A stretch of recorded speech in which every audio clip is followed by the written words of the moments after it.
Now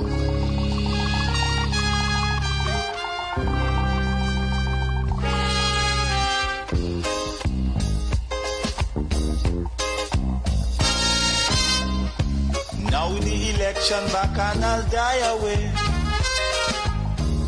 In short, this is what I have to say. Let us forget fights and grudges and concentrate.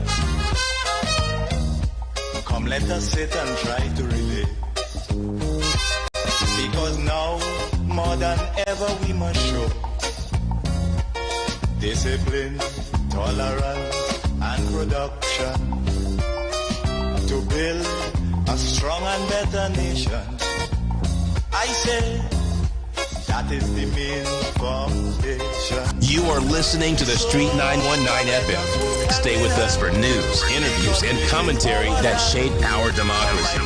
Street 919 FM, the official station that defends the nation.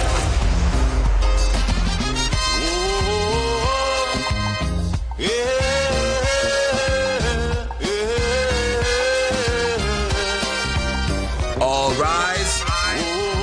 All rise. The Street Council is in session on The Street 919 FM.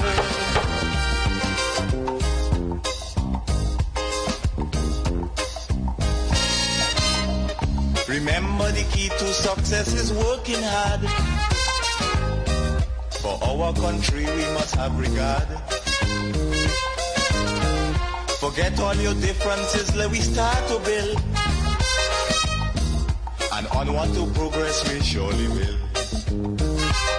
Because now, more than ever, we must show discipline, tolerance, and production to build a strong and better nation. I say that is the main foundation. So come, let us work hand in hand, because this is our land. Come, my brother, come, my sister, and let us build a nation together.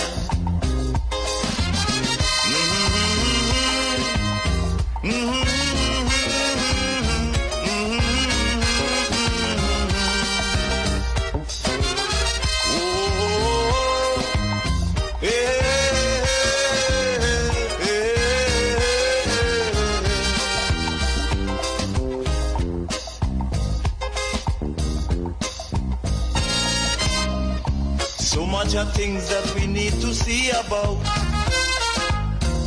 Surely I do have to spell them out. Cause you know as well as I do, the only way is put in more effort and less play. Because now, more than ever, we must show discipline, tolerance, and production to build a strong and better nation. I say that is the main foundation. So come, let us work hand in hand, because this is our land. Come, my brother, come, my sister, and let us build a nation together.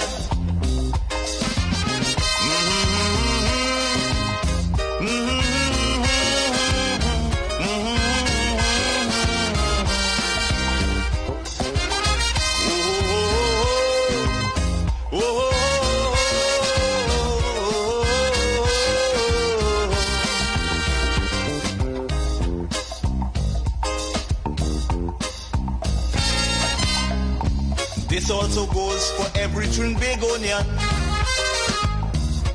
who going to live in a foreign land. Now is the time to come home and do something, instead of staying out there and freezing.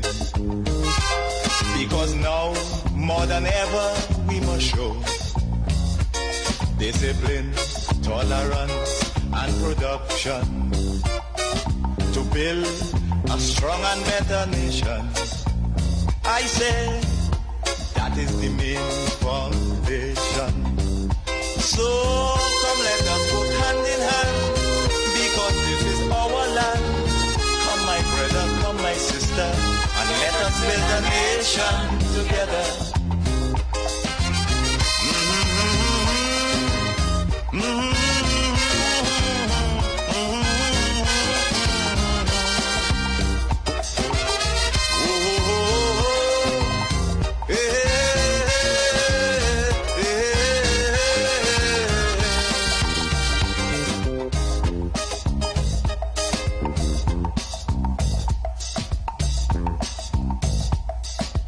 All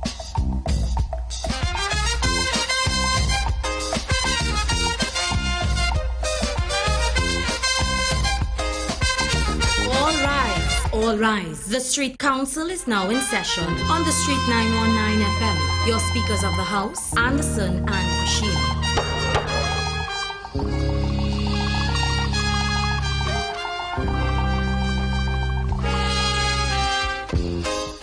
Good afternoon, Trinidad and Tobago. Good afternoon to all our members, all our listeners all over the world.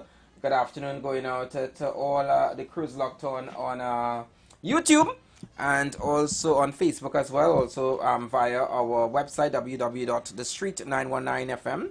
The Street Council is in session. Your speakers of the house are here, myself, Anderson, and Hashim. Afternoon, Hashim.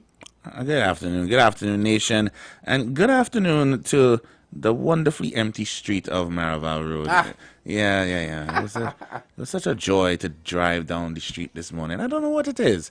Can't quite put my finger on it. You saw that it's blocked off fire. Yeah, I saw. Like they're doing some work there on a building. So kudos to the team. I hope that they get through today and everyone will be safe because I see that they're on some heights. Yeah, and I think I could reach a certain amount of height and then that's a day for me, you know. You're not a big fan of heights. I like adventure and stuff, but I think I might still be a little shaky. Yeah. Fair enough. So not one for planes then. Like when you say plane, you mean like jumping out of a plane? No, just flights now. I have no just regular flights. No, I'm quite okay, but I think the idea of probably looking down, like if I'm like in something open like that, yeah, I might be a little shaky. Okay. You know? That's fair. So again, a blessed and powerful good day to all our listeners across Trinidad and Tobago. And today we recognize two very significant moments in our national and spiritual calendar. Firstly, I want to say happy Labor Day. Today we honor the hardworking men and women who laid the foundation of our workforce and continue to carry this nation on their backs. Brick by brick, service by service, dream by dream, your strength, your resilience, and dedication fuel our process. We salute every worker from the past to the present who stood up for fairness, justice, and unity. And also we observe Corpus Christi, which is also today, a celebration in the Christian faith, and that reminds us of the body, the blood of Christ, and the power of faith in our lives. It's a day to plan, to reflect, to renew, and give thanks. Whether you're already celebrating in the streets or in the spirit, let these 2 days inspire, strengthen unity and gratitude.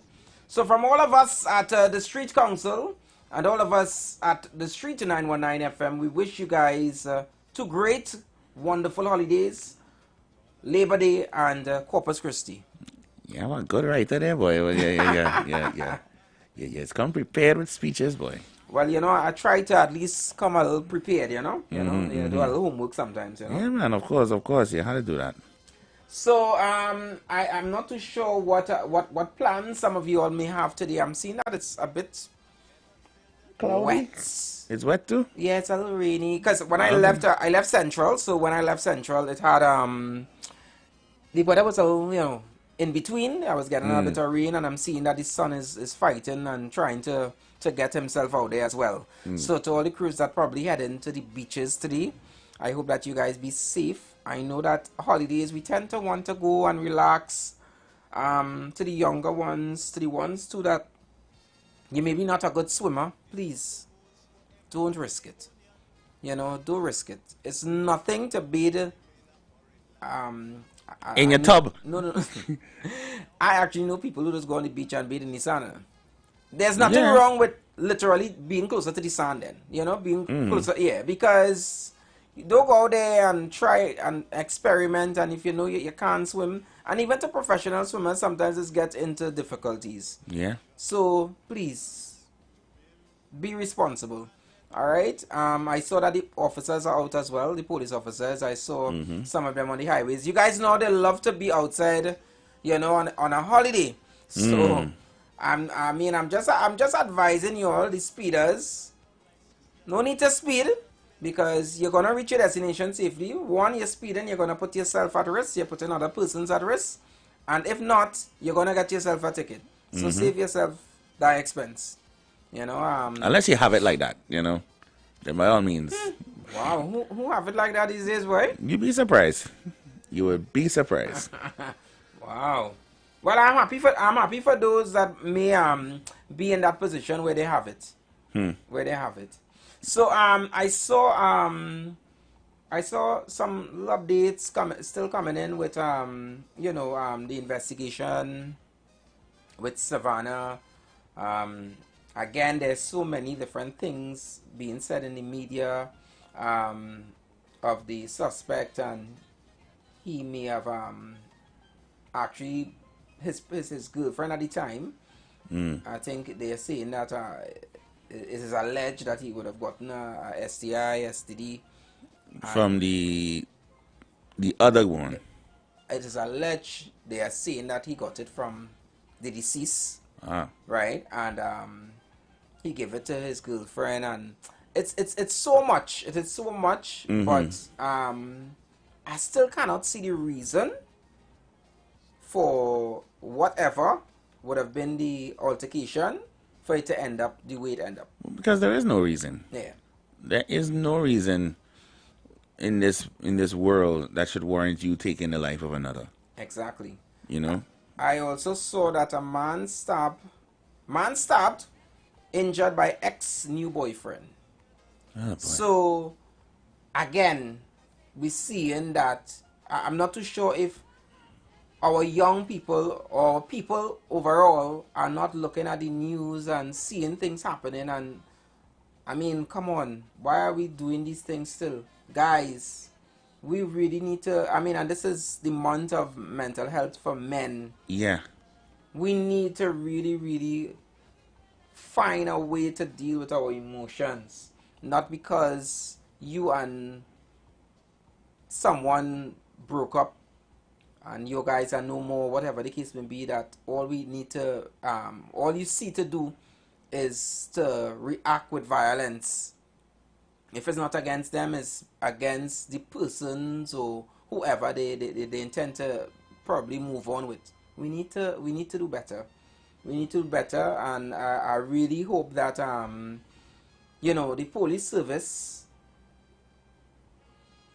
the new commissioner of police, you know, once he start on the ground, because as much as the entire Trinidad and Tobago would mention to him that there is no time for vacation, that he obviously has to hit the ground hard, and we need to really do something about this current crime situation. And as much as he's going to deal with crime, some of this is domestic, and you can't really predict domestic altercations, right? But I think if it is that we start to see more stern and more pressure being enforced, and the laws that are there that are not being applied properly, I think once the wider nation sees this happening, they're gonna probably think twice about committing acts of violence, you know, and we really, really need to do something about it.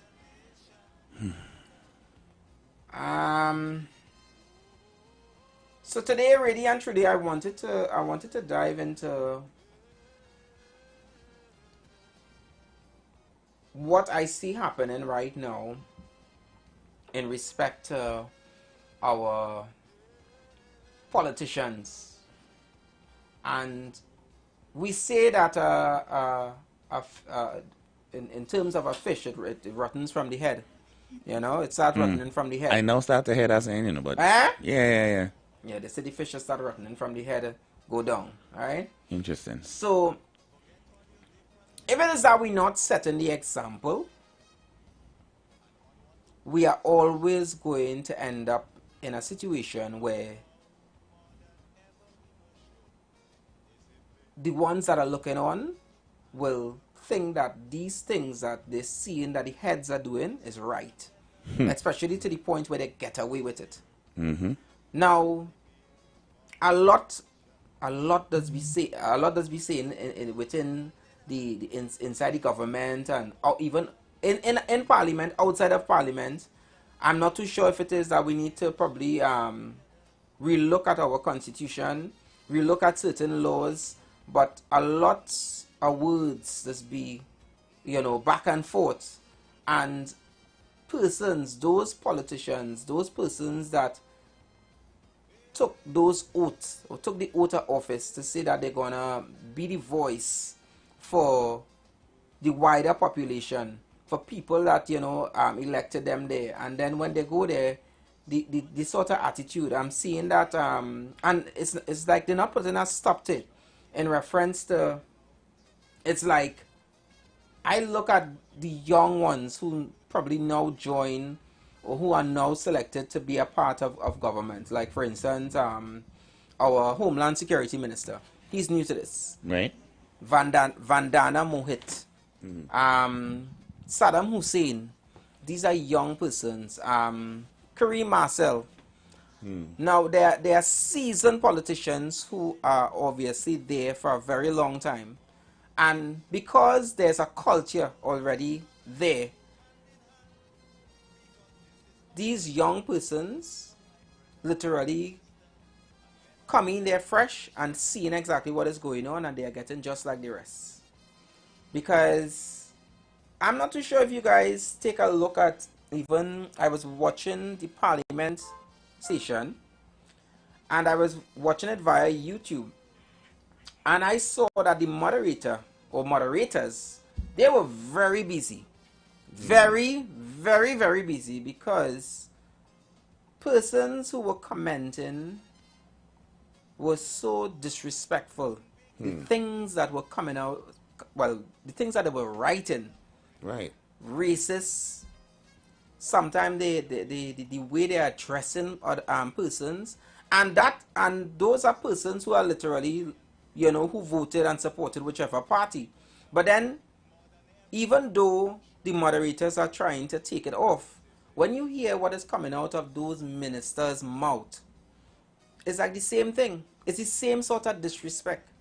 So if they're seeing it, and that is not being censored, but the voices of the persons, the wider community who are looking on, they are being censored by the moderator, obviously be removing it.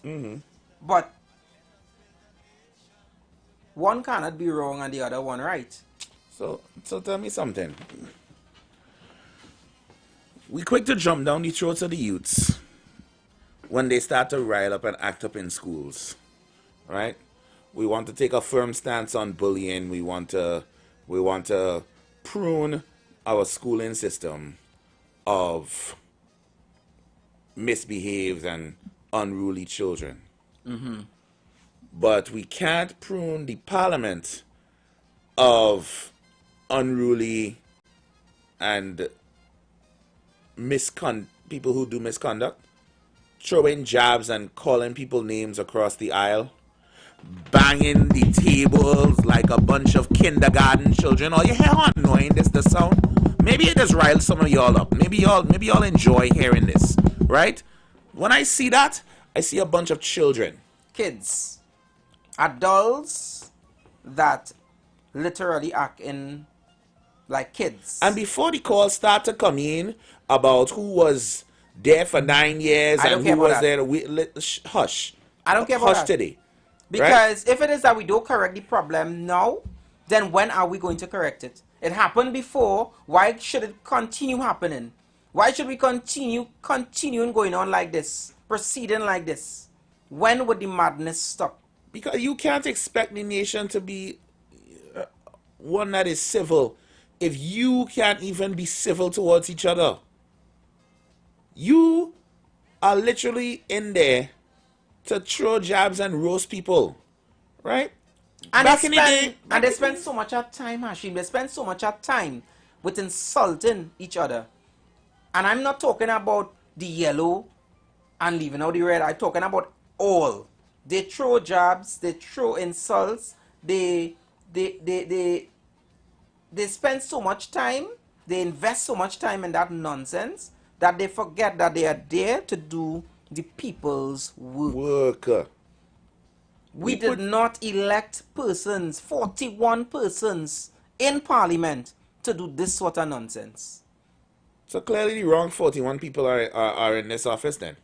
And then there are callers, there are members who would call to say, how come Anderson wasn't saying anything when the previous administration... Because we wasn't here when the previous administration... Not that alone. Because if it is that you all was listening to Anderson, I wasn't on a program like this, but every time we had any conversation, I always would mention that I say I do not like how they address each other. They show no respect for each other. Even if you do not, and I always say that, if you do not like someone, at least respect the position that they hold, respect the office. Address them correctly. It cannot be that you will only address a certain person, but another person, you're disrespecting them down the line. That is just wrong. And this is not no new thing. So you don't even try to pretend that is new, right? I remember when I first saw a clip from Parliament many years ago. It seemed like just the other day, but it was quite some time back. When a member of Parliament is trying to give an address, whatever point he was making didn't sit right with somebody across the aisle, and blatantly tell the man, hush your stink mouth in Parliament. You telling someone to shut up when they're trying to issue their statement of whatever the topic was. I'm surprised that a fight didn't break out then. I'm surprised y'all not throwing fists right now.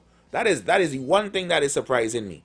Because you all are literally no better than any other parliament you see on YouTube where disagreements come to blows. I don't know what it is holding y'all back from throwing blows, but y'all might as well be fighting the way y'all carrying on. And the problem I really have is some of the clips you have shown me where the people who are supposed to be the moderators are now weighing in on certain sides of the conversation. Instead of keeping things neutral and keeping things civil, you're adding to the chaos. What the hell we put you there for then? Come down from there. You are not supposed to be opinionated. I don't care who put you there. Your job is to remain neutral, even if you disagree with what someone else is saying. You are supposed to keep the order and make sure that everything that is on the agenda for whatever meeting you're at is addressed and gets done. But no, you're no better than any of them who go back and forth roasting each other and pounding the table like a bunch of chimps. It's disgusting. It is disgusting. And if you don't think so out there, listeners, y'all are part of the problem. I'm sorry. We could definitely do better. These are not a bunch of uneducated persons. These are persons, and again, these are persons who went out there to different areas of the country, to different constituents, and said, I want to be your representative in Parliament. And then when they get into Parliament, this is the sort of attitude that you see. Back and forth, instead of doing the people's business. And that is not no representation of me. At all. I didn't vote for you to go in there and carry on like an infant. And this has nothing to do at the end of the day about the party that you support. Because whether or not you supported the winning party or the losing party, there's a government now. And at the end of the day, I want to tell the population, I want to tell all our members that whether you support this administration or not, remember that whatever happens for this next 5 years, whether it be good or bad, it will affect us all. So, as much as you may hear the opposition giving advice, I say take it with a pinch of salt, because they may also be saying things that are facts, and the administration of the day should at least take that information and use it wisely. Whether it is that they fact check it, whatever the case may be, but even us, the population, should make sure and keep an eye open and listen. But understand, that is what they are supposed to do. They don't do. That is what they are supposed to do. Have What you do you not think the opposition... seen- No, but what do you think the opposition is there to do? Have you not seen that every time an opposition, and I'm talking about this government that is at present, even when they were in opposition, right? Every time the opposition says something, persons, when you look at persons commenting and giving their opinion, it's always negative. Why them don't wash them out? Them talking rubbish. Nobody is doing fact check. Nobody is saying, I wonder if it has any truth to what is being said. You can't simply just say, I acknowledge your concern, and we will fact check to bring you the proper information and put your questions to rest. Hashim, if every one of those ministers could respond just how you just responded there, this country would be a better place. We would be in a better place, but they don't. So again, I ask the question: what really is going on in our parliament? Why are some of our parliamentarians more focused on trading insults and throwing political shade than actually doing the people's work, the very duties they swore by oath to uphold? In sitting that often lasts about 4 hours, in a sitting that lasts approximately about 4 hours, it's not uncommon to witness nearly half that time being squandered on petty back and forth, personal jabs, unproductive grandstanding. The recent parliamentary session was no exception. Instead of meaningful discourse, we saw ministers and even the Speaker of the House, Mr. Singh, entangled in heated exchange that added little value to national progress. Now, yes, the Speaker's role includes defending the integrity of the House and answering on behalf of the current administration when necessary.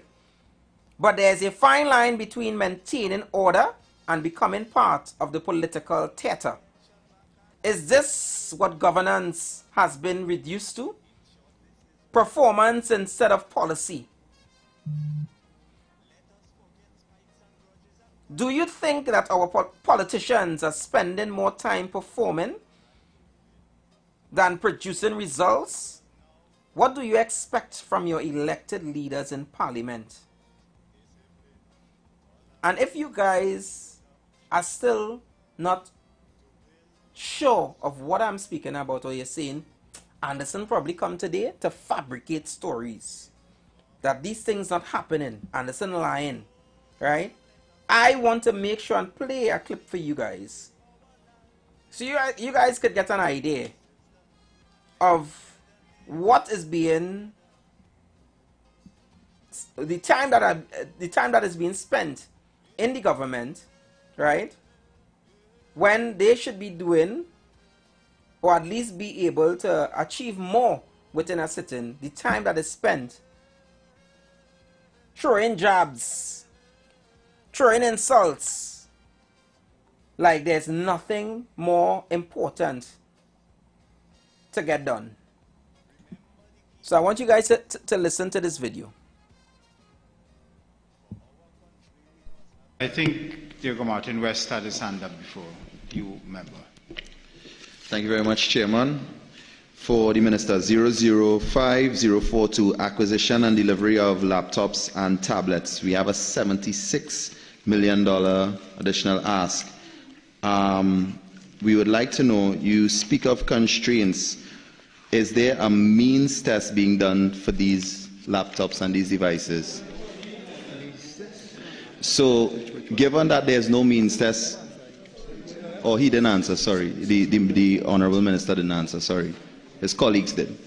So, remember, there is no means test been applied.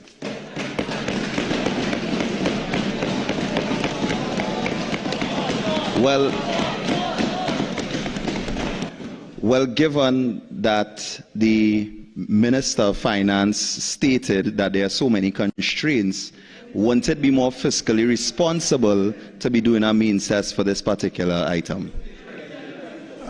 Equality may not be a concept that you understand, sir. But when we are dealing with children, priority is given to equality. Thank you. Perhaps the Minister doesn't understand equality and equity and how those two things can be different. Thanks for your lesson. However, I do have a follow-up question there. Are these devices already being procured? What part of the procurement process are we regarding these devices?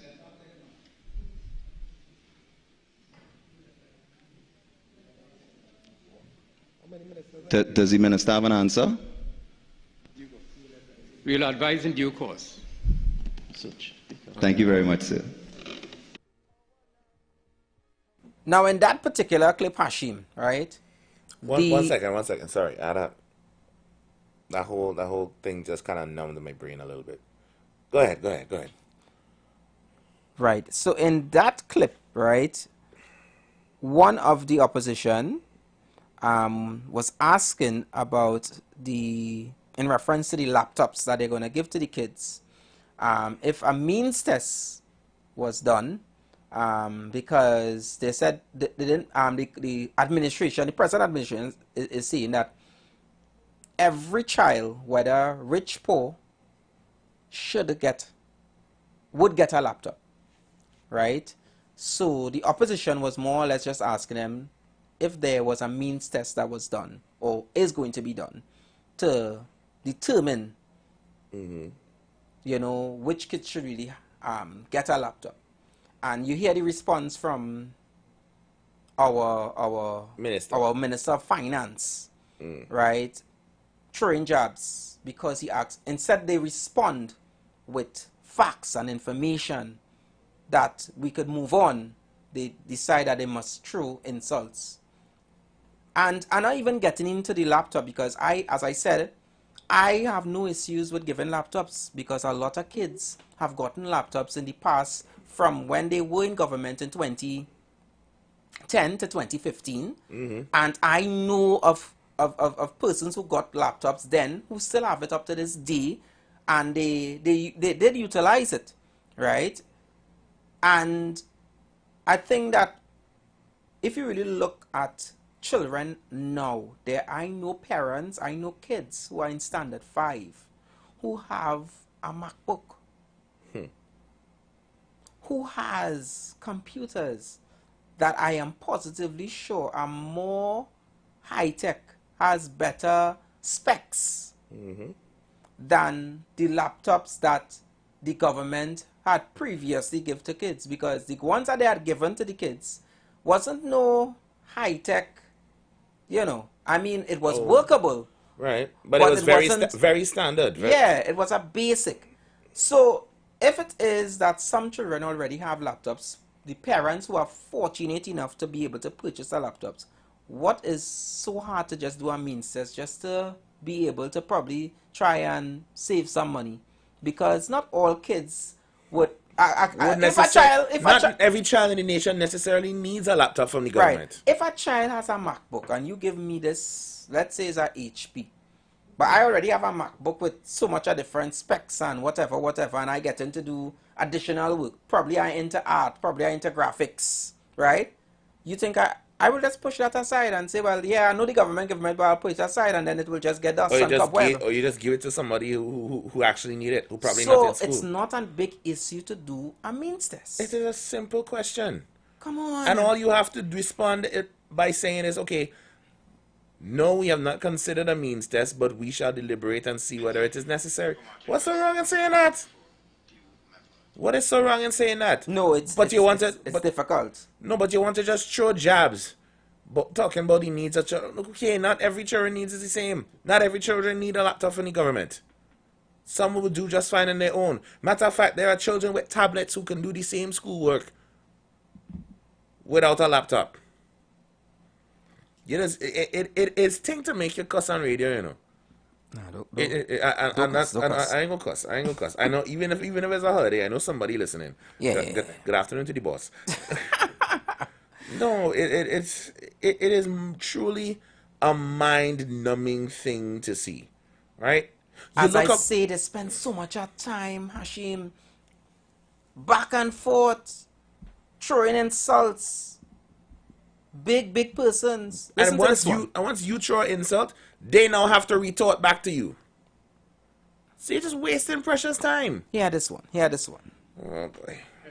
For the record, certainly under this side, when we were in government, there was absolutely no interference with the industrial court and who they may or may not have hired.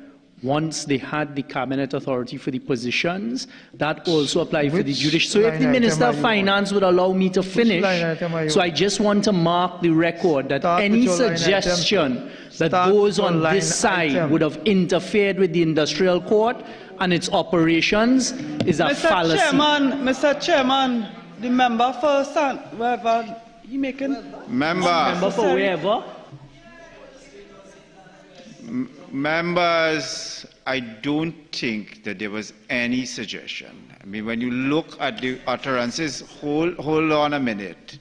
When you look at the utterances coming both from the Minister of Justice and the Minister of Finance, I don't think there could be any suggestion that there was remotely any insinuation, whether direct, indirect, tangential, or otherwise, that anyone interfered with any court. So it's unfortunate, but let's move on. I take it that there are no other questions on these lines. Now, even before you say something about it, I want to make sure and play this for a particular person who had the utterance to say what she said, right? That I would say, member, you are out of order. How in your, I mean, what were you thinking to stand up to say that a member is out of order, but referring to the member as member of whatever? How much more disrespectful could you be? Now, these are persons that are representing the wider population of Trinidad and Tobago. These are the persons that we elected to be our voices, and that is how they are carrying about themselves. It's shameful. Minister of whatever? It's thing to make you question if you're really Trinbagonian. What are you all really doing in there? Hashim, if I come here today and I say the honorable Prime Minister of whatever. Oh, they will ring down this station. And they would say that I'm disrespectful. Mm-hmm. They might call you racist and all. How could you be in Parliament and that is the way that you're carrying about yourself and addressing other minister? And not only just another minister, but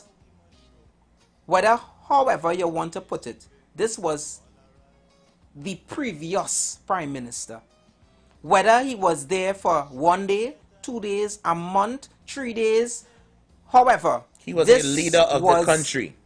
A leader, a previous leader, who, if you listen to his speech, was very articulate was very respectful, and he was addressing people by the Minister of Finance if he gives me a chance for me to finish.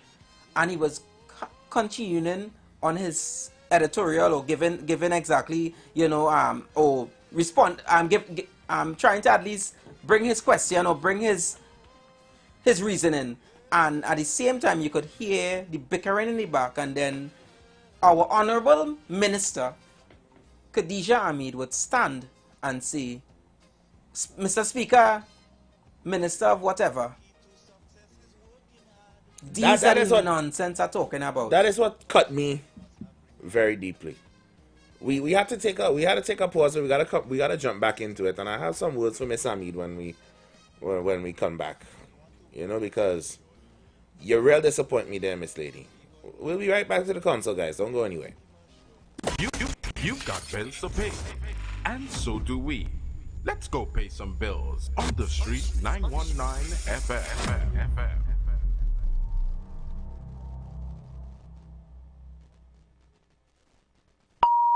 The views expressed are not necessarily the views of the management of the Street 919 FM.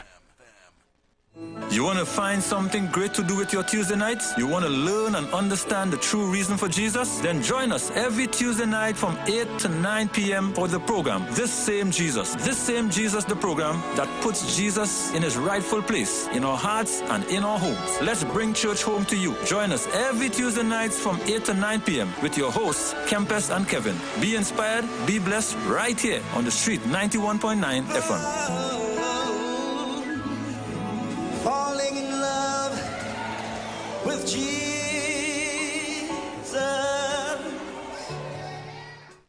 Don't miss June savings at Furniture Plus. Get up to 50% off shop appliances, furniture, electronics, mattresses, and more. Buy now, pay later with affordable higher purchase plans. Plus, earn Caribbean Airlines. Travel miles with your purchase. Visit any Furniture Plus stores or shop online.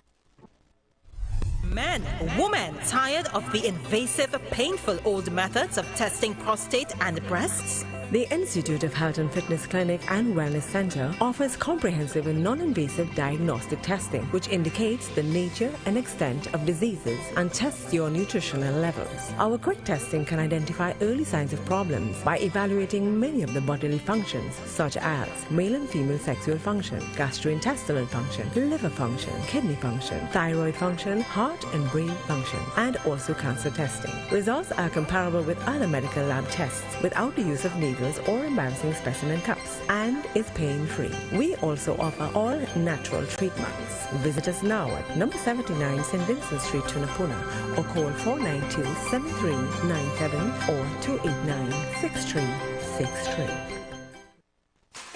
Ikaro, I am Alatumishe Ifabamishe Aganki, better known as MC Duke. And every Monday between the hours of 9 p.m. to midnight, I host a show called Orisha, The Way of Life, right here on the Sheet 919 FM, where I have guests passing through from the Orisha Ifa Baptist Diaspora to educate, edify, and inform you, the listening public, about Orisha Ifa practices. So remember to tune in every Monday between the hours of 9 p.m. to midnight for Orisha, The Way of Life.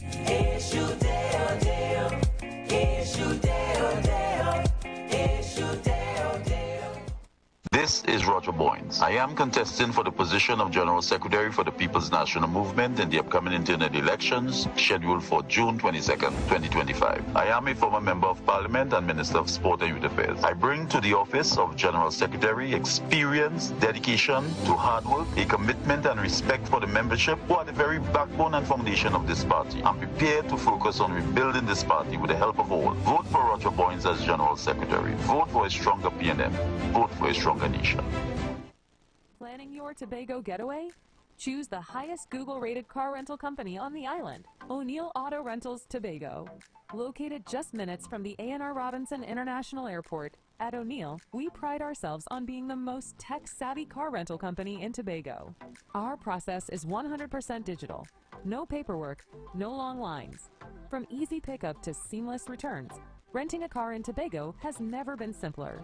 WhatsApp us now at 1-868-361-1042 to book your vehicle. Don't forget to mention promo code RADIO2 to receive a 5% discount on your rental.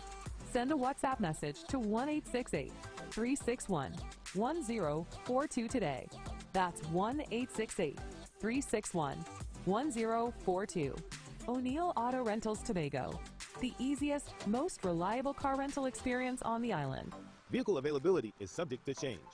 Driver must be at least 25 years old and have a valid driver's license to book. For more information, visit www.rentalcartobago.com.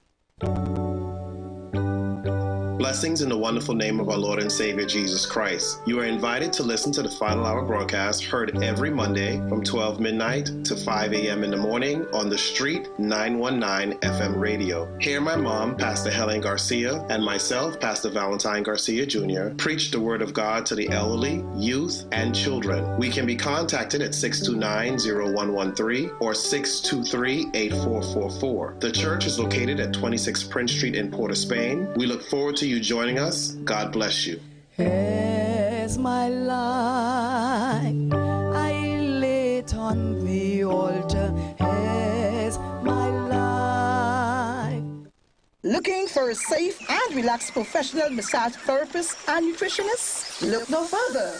Nature's Touch with Empress Judy and Associates offers a natural approach to better health. Treat yourself to a professional massage therapy and nutrition advice in a safe and relaxed atmosphere. Rejuvenate your body, mind, and soul at Nature's Touch Therapy. For an appointment, please call or WhatsApp 1-868-398-8282 or visit our Facebook page. Remember, your health is our responsibility at Nature's Touch.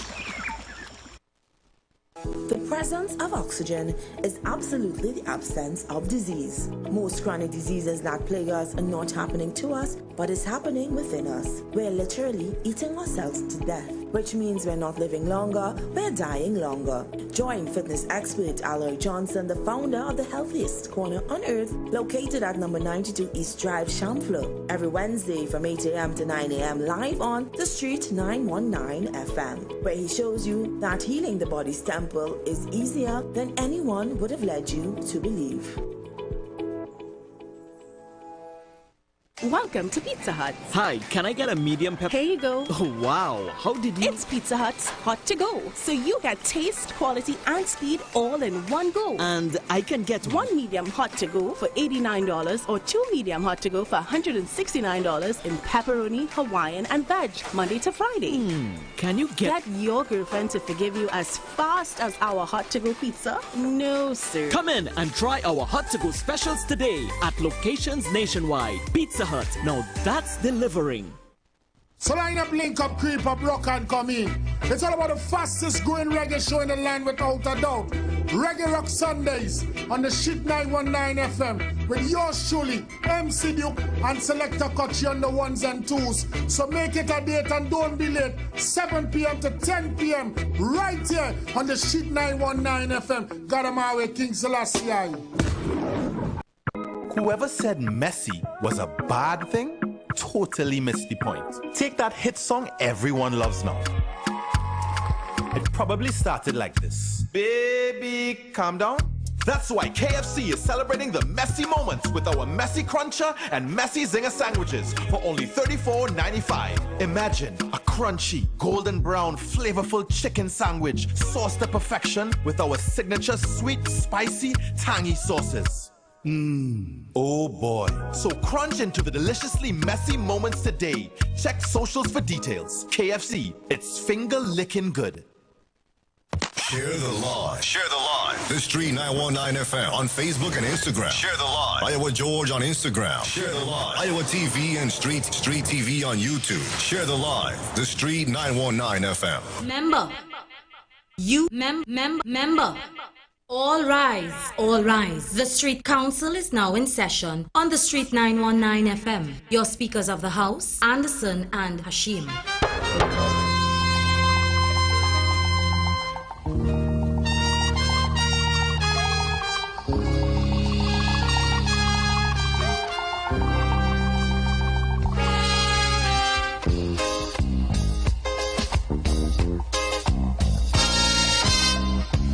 Now the election back and I'll die away. In short, this is what I have to say. Let us forget fights and grudges and concentrate. Come, let us sit and try to relate. Because now, more than ever, we must show discipline, tolerance, and production to build a strong and better nation. So, again, good afternoon going out to all our listeners, all our members. This is the Street Council, and we are live here at the Street 919 FM. So we just jumping back into our discussion. Shout out to all locked on via YouTube as well, and to all our Facebook listeners. You understand? Yeah, go ahead. So real quick, just to those of you out there who may be thinking we are trying to lean onto one side or the other, let us again put that notion to rest. Because I have seen some comments about, even though Anderson has been addressing certain comments and jabs being thrown in this particular parliament, some of you are referencing similar behaviors from the other side. And that is the entire point of what we are talking about today. It is not acceptable on either side. Correct. Whether insults were made or were intentionally to be made in private but was picked up, or it was made directly to an official's face. This is not a matter of red and yellow.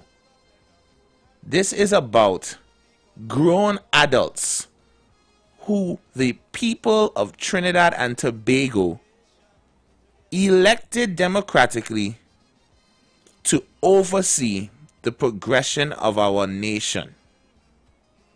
And they are treating it like a primary school playground.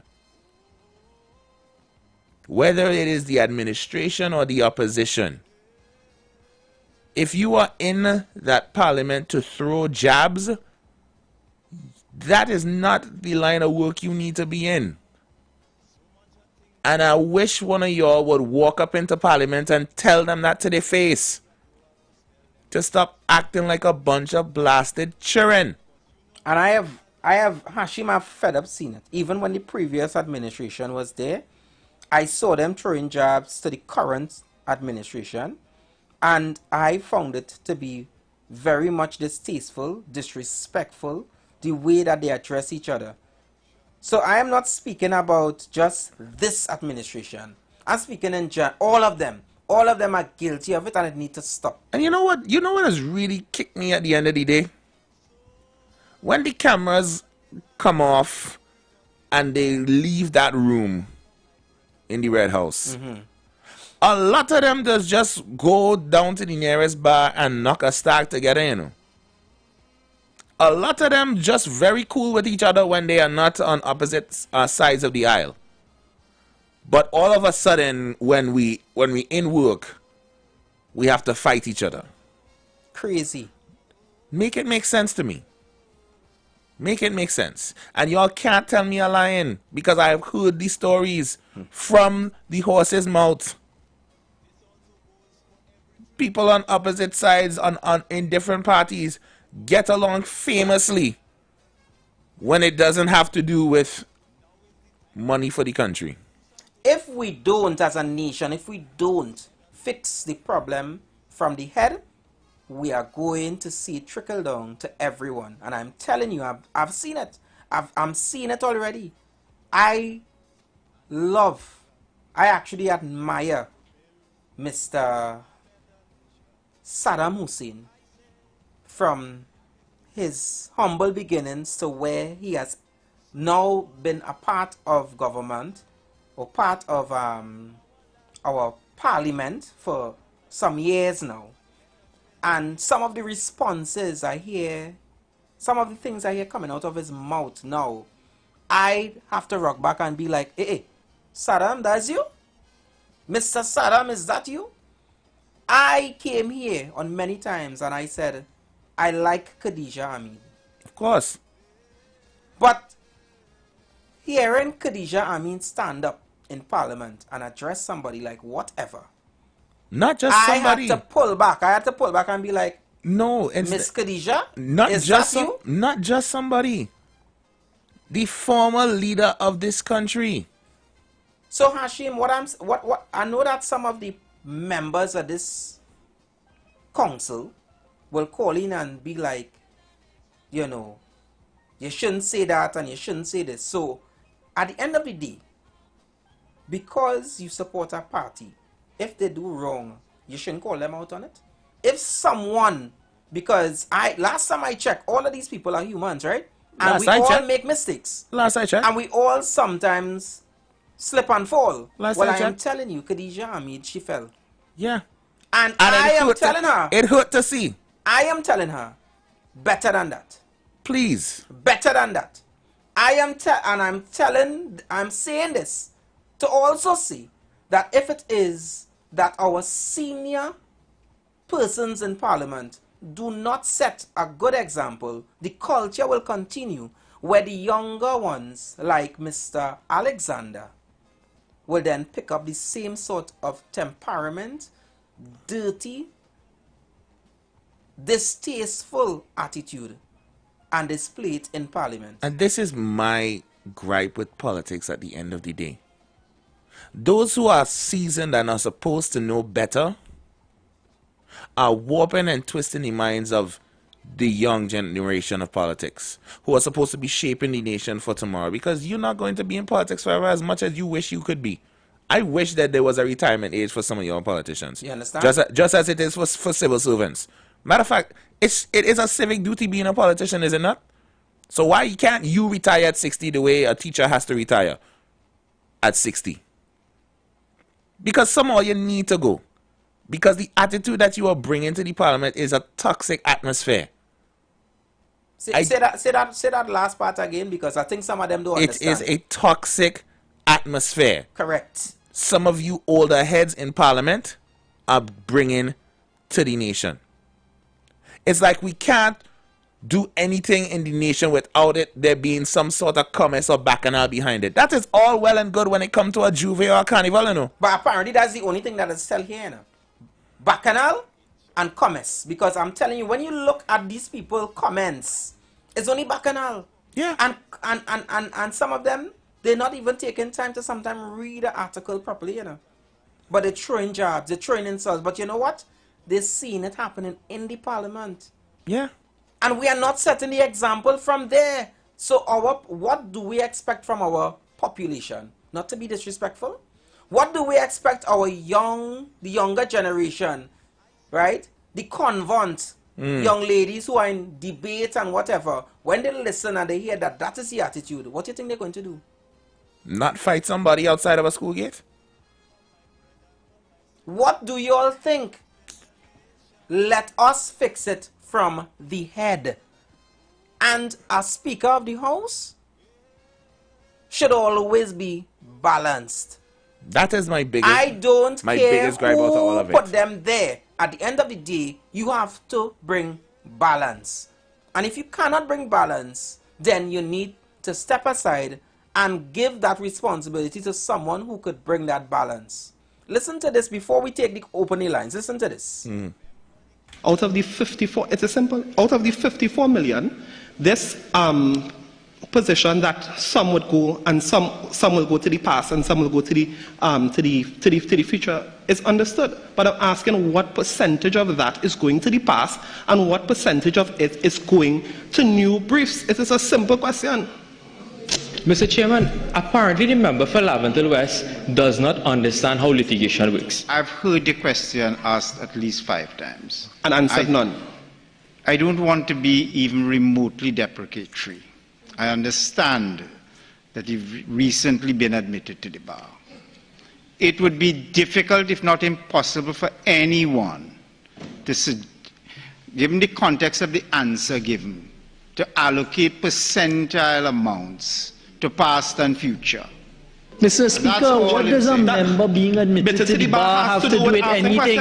So is it that only lawyers could ask questions related to fees? I'm not saying that. But Mr. Chairman, that is highly disrespectful. It's highly disrespectful. I'm lending context to what was But said. it is highly disrespectful. I wish to make up, Mr. Chairman.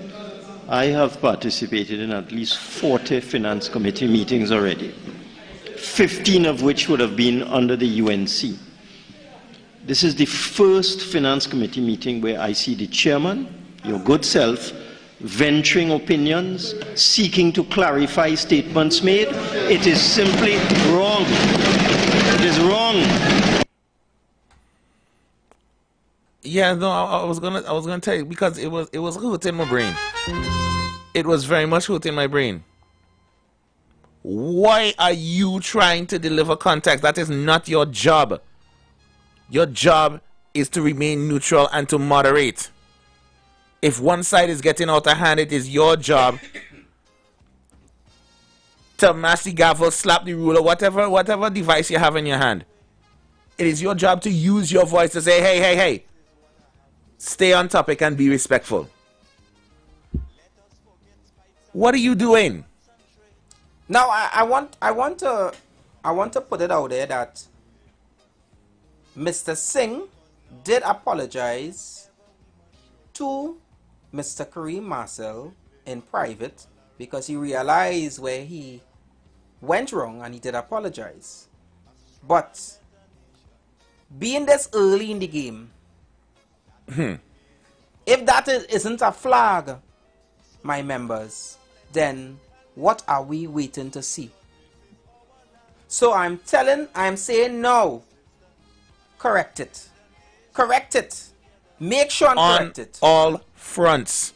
Before all you call in and talk about 9 years previously, I don't want to hear that today, 9.5 years. I will tell Anderson to cut the line. I don't want to hear nothing about why you wasn't talking about it for the last 9.5 years when they were doing this. Shut up. I'm fed up with it now. I'm losing patience with y'all. This is not about no red and who was in government last.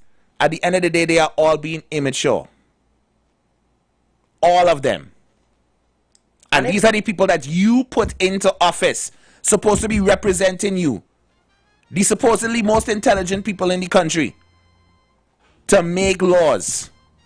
And make sure that we prosper as people, but they are getting on worse than kindergartners. I have taught students with more morality and competence than what I am seeing in this parliament now. Everything now is a gip. Everything now is a joke. Everything is a laughter. We need to be much more respectful when we are addressing each other. And I'm speaking for all parliamentarians. I'm speaking about, I don't care which party you are. You guys need to be more respectful. Members, we invite you to be a part of the conversation. Please be mindful and remember our house rules. Be respectful. Keep your contribution under 3 minutes. This house is open to everyone. So I see the phone lines are already ringing. Hi, good afternoon, caller. Welcome. Yes, good afternoon, gentlemen. Good afternoon. Mr. Okita here. Afternoon, Mr. Okita. Good afternoon to you. Good afternoon to you, Hashim, the Dream, and Anderson, DJ, which I call the Dream Team. Now, there's an interesting topic here. What I want people to understand, right, that politics is a very conflict and a contentious activity. Our system, again, is based on the Westminster system, where you have an upper house, which we call the Senate, and which in England they call or United Kingdom they call the House of Lords, and then we have the House of Representatives here, which is what they call the House of Commons in England or the UK. So our political system is based on that. Now the Parliament is guided by what they call the Parliamentary Bible. It is a book written by a gentleman by the name of Erskine May, and he set out the rules that be followed in the Parliament. Right? Whether in the upper house or the lower house, these are what they call the procedure, the behavior and everything else.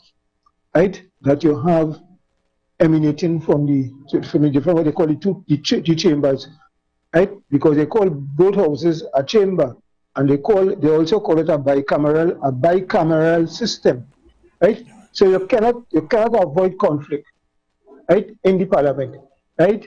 The speaker is a referee, and he also has to be knowledgeable. Whoever the speaker is has to be knowledgeable about the parliamentary practices as brought forth by Mr. Olskinley. Right? But our politics now is based on which is also prevalent in all the former countries that were former British colonial countries. Right? It have become we call it picon, we call it bacchanal, right? And you always have that. But there's room for that.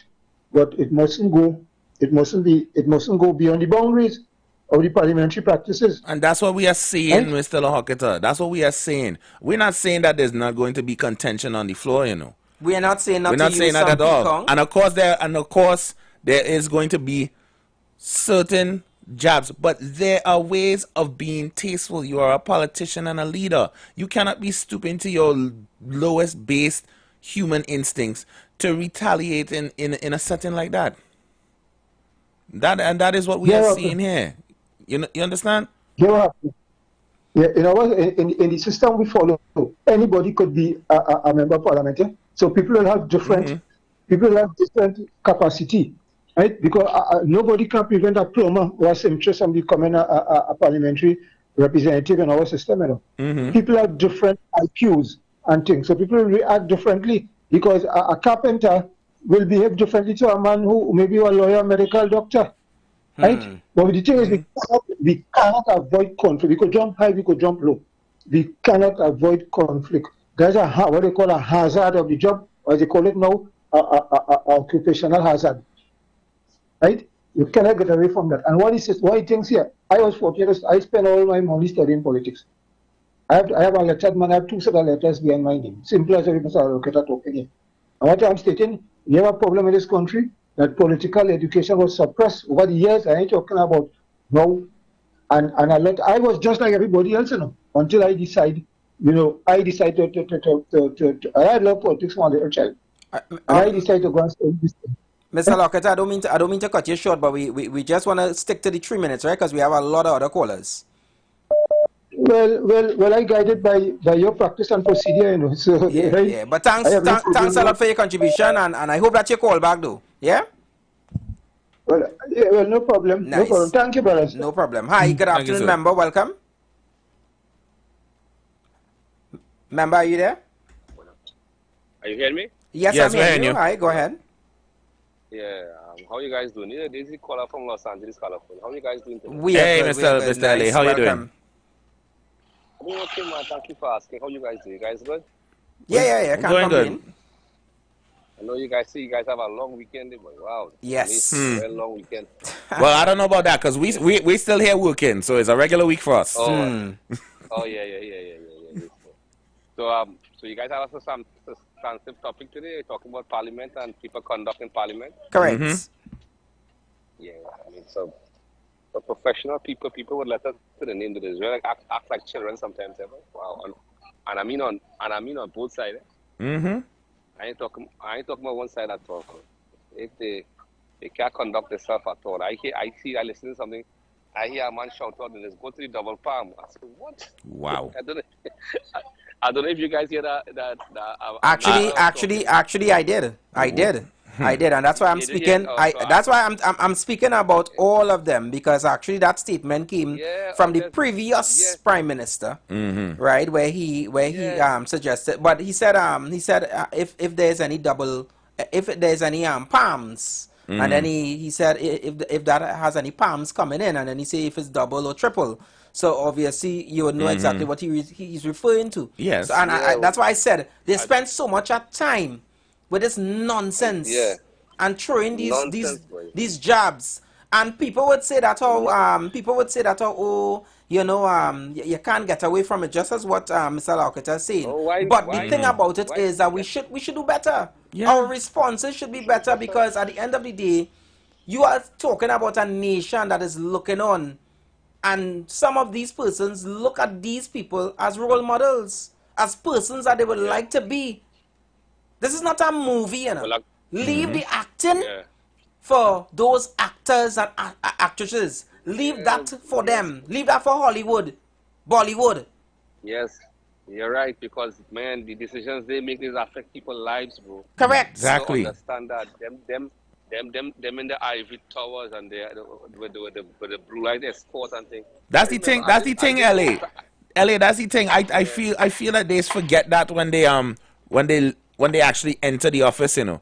They have all the good intentions and the sweet talk when they're trying to get there, but once they get there, once they reach inside, all of that goes out the window. The lost touch of people everyday life and what they have to do to improve people's life, and people can't afford to eat and live. And they're thinking like, you know, like listen to some members make some comment and you wonder if these people right in the head. And that is what the thing on the ground over there. Before the last administration get out of office, that was the thing. They ignore people that lost touch with it, and then all the data say that even the opposition leader, opposition leader, admit yes, the leadership of the parliament, they take the ground for granted, they lost touch with the people on the ground. But here's the thing, LA. You are out there in Los Angeles experiencing pretty much the same thing. Same thing around here, same thing. You know, it is. This is not. I live in here a while now. This is a Democrat-run state. This is not a Republican design. And bro, when you go down things like Cairo, you go down things like Hollywood Boulevard, and it's like a third world country where people set up camps and live inside the road, and the government here they not do nothing to fix something, man. People can't afford it. But you see, I'll tell you something. I fortunately come and have a good job here, but a lot of people, you can't afford it. People think America is all this, but when you're here living here, coming and visiting America and after going back home is a different thing than living here and in the system, you understand? Yeah. It's a whole different thing. So people think that, a lot of people just had the impression that this place is a better road. You might be walking on the road and picking up some money side. It's not like that, brother. The cost of living and everything, especially in this state called California, if you guys could do that, look for yourself, you see. Yeah, we know. We know. We are fully aware. Trust us. We are aware. People can't afford. Well, you know what I mean? I don't mean to cut you, but we want to see at least how much calls we could take in here. But thanks so much for your contribution, member, and keep it locked. Yeah. I'll lock on listen. Good program, brother. Thank you. Hi, good afternoon, member. Welcome. Hey, good evening, DJ Anderson and Hashim the Dream. How you doing? Are you okay, brother? Okay. Happy holiday to you guys. Same to you. Same to you. I mean, I have to say I was immediately happy as soon as I turned on my radio and I heard you guys. So thanks for making the commitment to keep the positive conversation going. And I also like how you give the guideline about 3 minutes for the most for everybody to come in. I want to go back to the earlier points and continuing in this hour you to make understand about you know, it appears as though the politicians, when they're in parliament, it seems as though, and I kind of using my own words now, it seems as though they're more interested in expressing the intellect than just really keeping the focus about the best interest for the citizens. And that's at a loss to find the right words to describe that, because one of the guidance or thinking I would have used based on personal studies and just thinking, you know, at a point I asked myself, you know, which government of Trinidad and Tobago, which organization, which one man responsible for creating the country we live on? I talk about like the actual land, the mountains, the soil. Which government responsible for putting the sun in the sky that provides the warmth and the vitamins to grow the food that we eat and things? I just asked myself that, to use that as a base to assist in my decision making. You know, so the focus, I real simple, you know. This is a shared country. And the resolution, if you talk about the laptops and the means test, I think that was the clip you play. Now, means test should be a means to kind of resolve an earlier issue of inequality. somewhere along the line from the beginning, inequalities occurred, and we trying to balance that inequality. I'm not about just free riding and people getting a free ride. I'm not about that, because we need to manage the resources of our country. Say that again. Say that again, because I think some of them just miss that important part. Yeah, man. My mindset, I'm not about a free ride or just free. You know what I mean? I ain't working for this. I want 12, but I only working for one. I want 12 apples, but I only working for one apple. That can't work. That can't work, because if everybody think like that, where we end up in problems. You know, I about equal opportunity. We all have an equal opportunity to utilize our potential, work towards what we want to achieve, and I all about that to the fullest. So, I mean, as I close, keep up the great work you guys doing, and you know, we can have kicks. You know, sometimes when I listen, you know, on other platforms, people about kicks and things, but keep up the good work, and I'm looking forward to the interview sometime soon with ministers, so we could definitely. We have that working, but because you know, this being a short, we had plans to at least have one of them, but because the holidays and so forth now, but definitely next week we're gonna look into that. Yeah. Blessings, man. Blessings. All right. Thank you so much. Thank you so much for your contribution, member. Hi. Good afternoon, member. Welcome. Good afternoon, DJ Anderson. Good afternoon, Panadol. Good afternoon, Hashim or Hakim? Hashim, you got it right, Panadol. Afternoon. Could I return welcome to myself to the Street 919 FM? Yes. Oh, well, present. Good afternoon again. Hey, guys. Hey, before I go on. Hey, President, later. Anyway, Hashim, you know why my thoughts were, by brother? My thoughts, there's two opposition in the parliament. There's two opposition inside there. The present government talking opposition talk, and we have the other side, you know. Anyway, we are the people who had to take charge, my brother. We are the people who have see sense from nonsense, Anderson. Yeah. But guys, this thing going on in our parliament there, right? Oh God. Anyway, I want to jump the program a little bit. Are you guys interested in sports? Yeah, we are, but we trying to keep on topic, Panadol, right? So thanks so much for your contribution, all right? We're keeping, yeah. All right, thank you. Invite you to be a part of the conversation. Members, we invite you to be a part of the conversation. Please be mindful and remember our house rules. Be respectful. Keep your contribution under 3 minutes. This house is open to everyone. Hi, good afternoon, member. Welcome. Good afternoon to you, DJ Anderson. Good afternoon. And good afternoon to you, the Dream. Good afternoon. Good afternoon, Trinidad and Tobago. Kunji, this sound like the dog wants to talk as well. Yeah, but I love dogs, and I have 9 dogs. You know. Wow. I have 9 dogs. You know. I like that. I love pets as well. It costs me $2,900 a month to see about my dogs and them. Oh. Wow. Well, then you really are a lover of animals. Yeah, you're really an animal lover. I like that. Humanity. Nice. Of course. Let me just say, I admire the part you all speak about, all you want to be professional, and for people to account. I disagree with the part that the Dream don't want to hear. The Dream don't want to hear about the past, but in the Republic of Trinidad and Tobago, the past will take us to our future, and you must remember the past.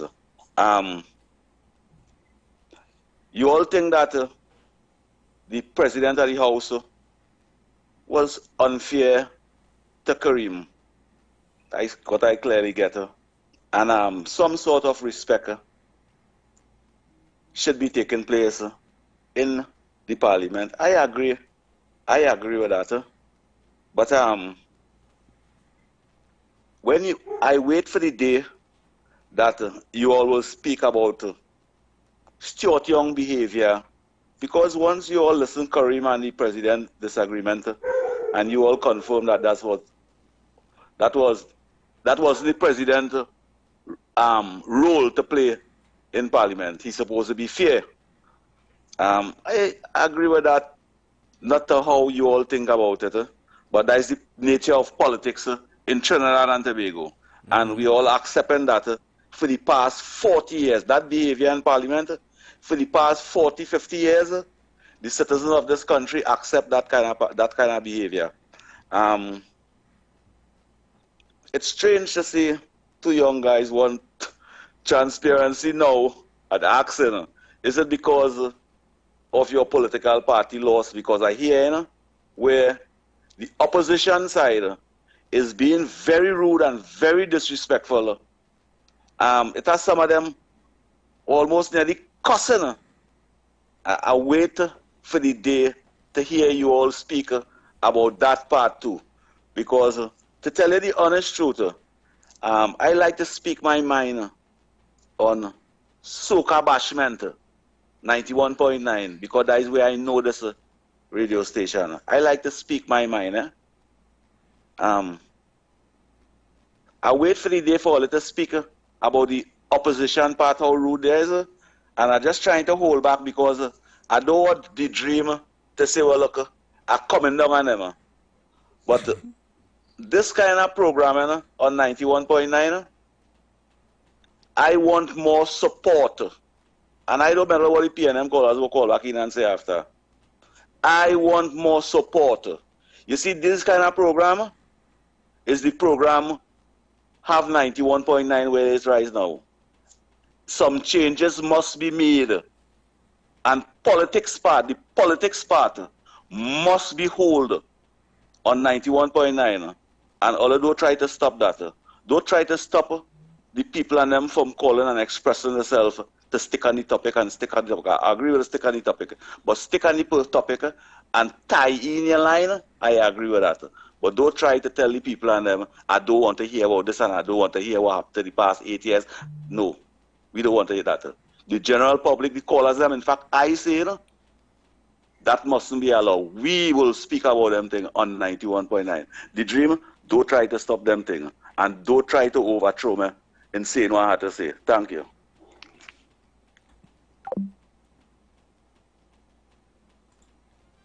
You gonna talk first or? Now, Kunji, before I take any more calls, right? I don't know if some persons just only listen to the radio at certain parts and then switch off at other parts. Because I clearly said, and we clearly said on more than one occasion, that it is not that we are just speaking about one particular party. We are speaking about them all. And even while we were on a conversation with a caller, he mentioned of an incident with Mr. Stuart Young, and I even touched on it and spoke about the incident where he spoke about if palms are coming in, and he said if it's triple or double. We know about the incident where he said something about the Honorable Prime Minister, right? I wasn't in agreement with that. I have heard in the past both sides throwing jabs, and I'm saying it is wrong. And I'm saying this in the most polite way possible. To every member that listens to the Street 919 FM, that we are not in agreement with that sort of attitude that is being transmitted through the nation. And I want to make it abundantly clear to Mr. Kunji that no one, yes, we hear you, and we're going to take note as to your recommendation, but if it is that we have a program and we set it in such a way that we want to make sure that we stick to our topics and to keep that balance within our program, so that, because listen, here belongs to everyone. It is not for any particular party or particular person. So here is welcome to everyone, and I continue to welcome you, Mr. Kunji, to keep with your contribution, because there's no way that I'm going to tell you don't call or don't bother. No. Here's the thing. I welcome Kunji's contributions and his comments, even though he believes that I am affiliated with a certain party. I would just encourage him to listen when we are talking about disagreeing on both sides, because it seems like we have to only disagree with one side, because we have on multiple occasions on this program, and correct me members if I am wrong, we have on multiple occasions expressed when we do not agree with the PNM, since that is what you wish me to say. We do not agree when the PNM opposition says or does things that are not favorable or beneficial to the nation, just as we do to the current administration. But as my co-speaker so rightfully said, there are some members that only seem to hear one side of what we are saying. I'm not sure if the signal in your area drops when we are not speaking about people you don't like, but I invite you to listen closely to what we are saying. You see, I realize too that some of us have our party affiliation, and there's nothing wrong with that. There's nothing wrong with you having support for a certain party, and it is also not wrong even if I myself have support for a certain party, which I would make it abundantly clear it is not the case when coming to myself and Hashim, because we are bringing that balance, right? I don't favor one than the other. I always say I believe that every party are made up of persons who actually want to do this service to our country, who really wants to be a part of the future, who really wants to transform and continue to see Trinidad and Tobago grow on both sides. And at the same time, there are those in both parties, in both administration and opposition, who want the opposite. Exactly. So I don't know if you guys have scanners on your radio that every time that we speak about your party doing something wrong, that's the only time that you all realize that, hey, they're saying something bad, so I should call them and attack them. Before you take that next call, and to one of the comments made by member Kunji of this is how Trinidad and Tobago's politics have been for the last 40 years. Because it has been this way for nearly half a century, does that mean that it is right? Exactly. Because we have chosen to go back and forth and bicker like children, grown adults who are supposed to be learned and proficient and specializing in developing our nation, because they have been going back and forth, biting each other's heads off since 1980 something, means that we should continue to accept it, and then continue to accept the mediocrity that comes out of these administrations, no matter who is in charge. Because when the yellow is in charge, somebody has a problem, and it's going to try to hinder what they are trying to do while they are in power to progress the nation. When the red is in power, the yellow will do the same. You know what is funny too, Hashim? Some of us should be ashamed to call in a program or to even have a conversation with someone and say, you know this going on for 40 years now?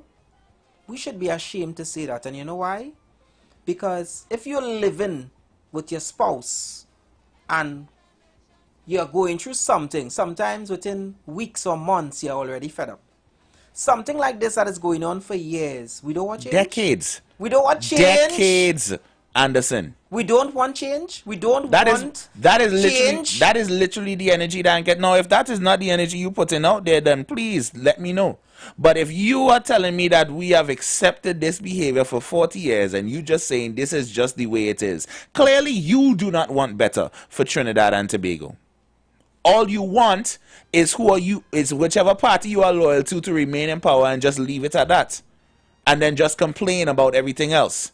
And how do you expect the country to move forward in that regard? You know what is worse is that there are persons who still, and this is the why Hashim made the comment. We don't want when you're calling to tell us about where were you all 9.5 years ago. I can tell you, matter of fact, let us put it to rest. Do you know where I was 9.5 years ago? I was in the University of Trinidad and Tobago getting my bachelor's degree. Nowhere near this radio station, or not in the current mindset to even consider thinking about political leaders and what they are doing to benefit the nation. But now I am a grown man with a bachelor's degree, and I'm on the street 919 FM talking about the issues of the country that I am living in and expressing my sincerest disappointment in the leaders that we have elected into this office. I don't care which administration is in charge. I have never cared which administration is in charge. What I care about is, are they doing their jobs to benefit the citizens that put them there in the first place? And if you can't understand that, then yes, I really don't want to hear about which administration was doing nonsense for the past 9 years. And they keep saying that one of the reasons why they did not support the PNM and the wider population supported the UNC as the new administration is because 9.5 years now, the PNM didn't do nothing for them. They were disrespectful. They wasn't seen about the people, blah, blah, blah. So the new administration is now the UNC won the election, obviously, and they are now the new administration. So what you're trying to tell me is that we should leave them for them to make the same mistakes for this 5 years. Nobody shouldn't stand up and say, hey, you're all going down the same road, let us not go down that same road. There must be some part where you have to be corrected. And there's also something called constructive criticism. So there's no way that we must continue going on like this and nobody mustn't say anything. That's all right. If it is that we say we supported a new party because the previous party did so and so, and part of it is the way how they carry about themselves even in Parliament, then you all need to stop being hypocrites. Let us stop continuing to go on like this. And that's why I said again, it starts from the head. The Parliament is a place where constitutional laws, etc., decisions are made. Serious decisions that will impact all of our lives are made, and it should not be used as a comedy roast, as a theater. That is stupidness. If I wanted to watch people make fun of each other, I would go to a comedy club or movie tongue. I would watch Certified Samson on Instagram. I would go on my Fire Stick. I would pull up something and watch there. But you cannot tell me that this is what we want to keep happening over and over, brainwashing our younger minds. And then when we see what is happening today, we just laugh about it, or we say, wow, them youths and whatever, and they're doing bad or whatever, but we're not looking at the bigger problem. Where it coming from? Where it started from? And then I can y'all were doing any better. The only difference is that the technology is capturing it now. This has been a problem. So because you didn't hear about me complaining about this last year, last month, 2 years ago, 3 years ago, when we weren't here, it is a problem now that I'm here and and you first time you're probably hearing me saying it, but it's a problem because you would all automatically align me to a particular party. And I'm seeing here 3698. This person would send a message on our WhatsApp saying, Dream and DJ, why did you remain silent when the PNM was in power and disrespecting the citizens of Trinidad and Tobago? Your alliance to the PNM is evident. It seems so evident that we are aligned with the Balaze House, right? Because we didn't say anything in 2017 when we weren't on this station. Seems crazy, doesn't it? Do you all know when the council started? Do you all know when this particular program started? Listen. All right, I see the phone lines have been ringing. I guess we could probably take... You could take one before we could take the break. One before we go to the break. And I seem like I have to make sure and always play the ground rules now because I don't want persons to call in here with their, you know. Go ahead. We invite you to be a part of the conversation. Please be mindful and remember our house rules. Be respectful. Keep your contribution under 3 minutes. This house is open to everyone. Hi, good afternoon, member. Welcome. Good afternoon. Good afternoon. Papa. Well, good afternoon, DJ Anderson. From today, you is Dr. Anderson for me. You got the doctorate, boy? Yes, sir. And good afternoon, Dr. Dream. Good afternoon, Mr. President. Good afternoon, Trinidad and Tobago. Good afternoon, God. Omni-existence, oh God. Help us to have a nice program today. Because it don't start nice. I feel you was watching and seeing what's going on. So we will carry it on and thank you for the best that you could make the program today. Omni-existence, oh God, truth. Right. Now, welcome on behalf of all the natives, liberal, independent, brotherhood, to the Street Council. Well, I addressed the chair. And the chair, you went well this morning, and I want to say kudos to that. Give even Dr. Anderson the word doctor. Now, what we're going into now is the parliament behavior, because that is the subject title for this morning. And I'm so glad. Well, I feel everybody knows to know I'm glad.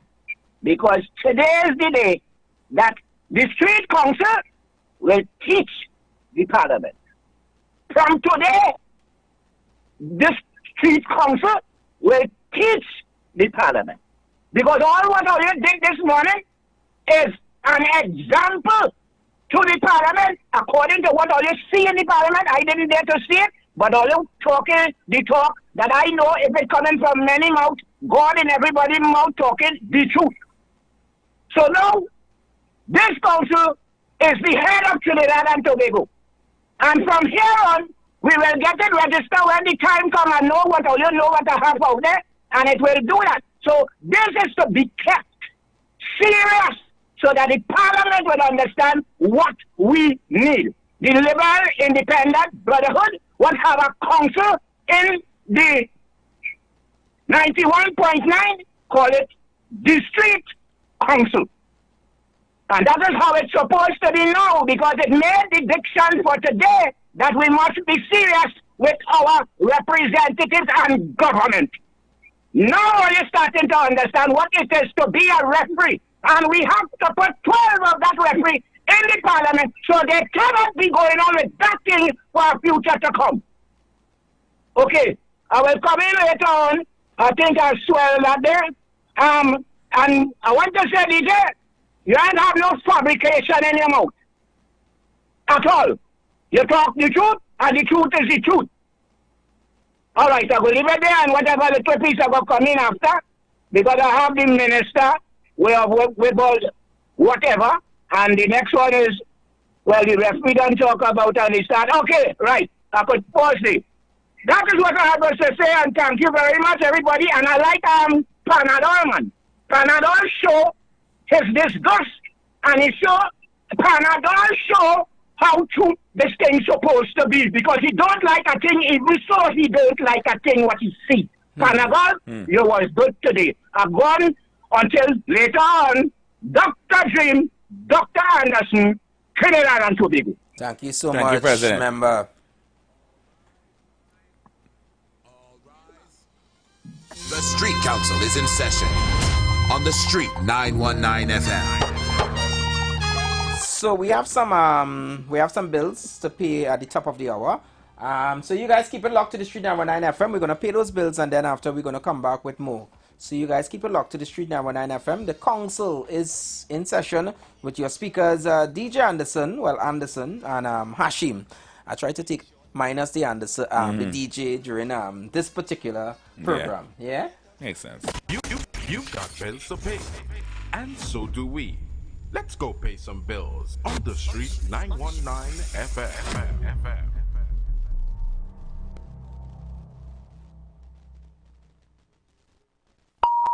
The views expressed are not necessarily the views of the management of the Street 919 FM. It's easy on a Sunday morning. Tune in to Street 91.9 FM at 11 a.m. to 1 p.m. with Minister Corey Joseph and the Youth Empowerment Foundation as we inspire you, motivate you, and educate you to achieve your dreams and purpose. Live your best life now. Support our vision and programs at any Republic Bank, the Youth Empowerment Foundation, account number 0902-3963-3931. For prayer, counseling, and social outreach, WhatsApp 1-868-701-5555 or call 273-1998. They that wait upon the Lord shall renew their strength. Think big. God has a plan for your life. There is destiny inside of you screaming to come out. Sponsored by JD Guides Funeral Home and Stan Media. We care about you. Young people of our nation, ignite your wellness journey with Nature's Touch Youth Health Caravan with Princess Omega and Associates. Prevent ill health today and reap the benefit of good health tomorrow. Join us every second and fourth Saturday of each month at 9:25 a.m. to 9:55 a.m. where we bring to you innovative health solutions. Invest in yourself today by ensuring that you're enjoying optimum health. We are located at number 3, 7th Avenue North via the Eastern Main Road, Barataria. For further information, please call or WhatsApp us at 868-310-8671 or 364-4464. Remember, at Nature's Touch, your health is our priority.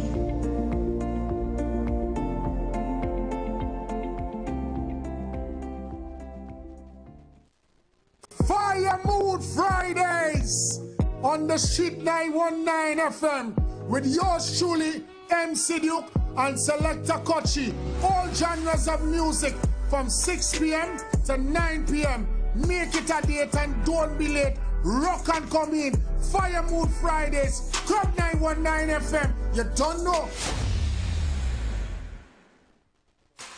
Ikaro, I am Alatu Michelle Ifaba Michelle Aganki, better known as MC Duke. And every Monday between the hours of 9 p.m. to midnight, I host a show called Orisha, The Way of Life, right here on the Street 919 FM, where I have guests passing through from the Orisha Ifa Baptist Diaspora to educate, edify, and inform you, the listening public, about Orisha Ifa practices. So remember to tune in every Monday between the hours of 9 p.m. to midnight for Orisha, The Way of Life.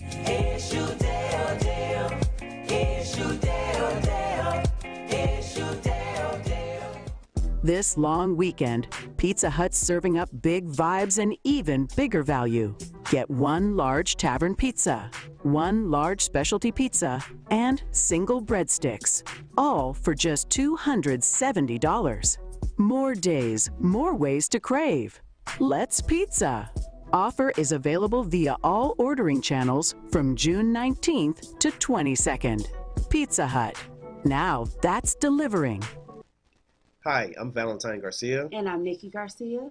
Please join us on the Final Hour broadcast every Thursday at 9 a.m. on the Street 919 FM radio. Every week we will journey into the amazing Word of God. So please join us. See you then. Looking for a safe and relaxed professional massage therapist and nutritionist? Look no further. Nature's Touch with Empress Judy and Associates offers a natural approach to better health. Treat yourself to a professional massage therapy and nutrition advice in a safe and relaxed atmosphere. Rejuvenate body, mind, and soul at Nature's Touch Therapy. For an appointment, please call or WhatsApp 1-868-398-8282 or visit our Facebook page. Remember, your health is our responsibility at Nature's Touch. Tune in to The Street 919 FM every Friday from 9:15 a.m. to 9:45 a.m. with Kingdom Health Services, situated at number 125 to 186 Eastern Main Road in Tunapuna. For the program, Health and Healing, merging the old with the new, with Mr. Brent Diet. For more information, call 318-7471 or 484-0141 or 360-4100. It's all about Kingdom Health Services on the Street 919 FM. Hi there, I'm Lester Suglal, inviting you to join me on the first, second, and third Saturday, 8:30 p.m. to 11 p.m. for the program Slow Gospel Music, and on the fourth and fifth Saturday from 8:30 p.m. for an extended version of Slow Gospel Music on Street 91.9 FM.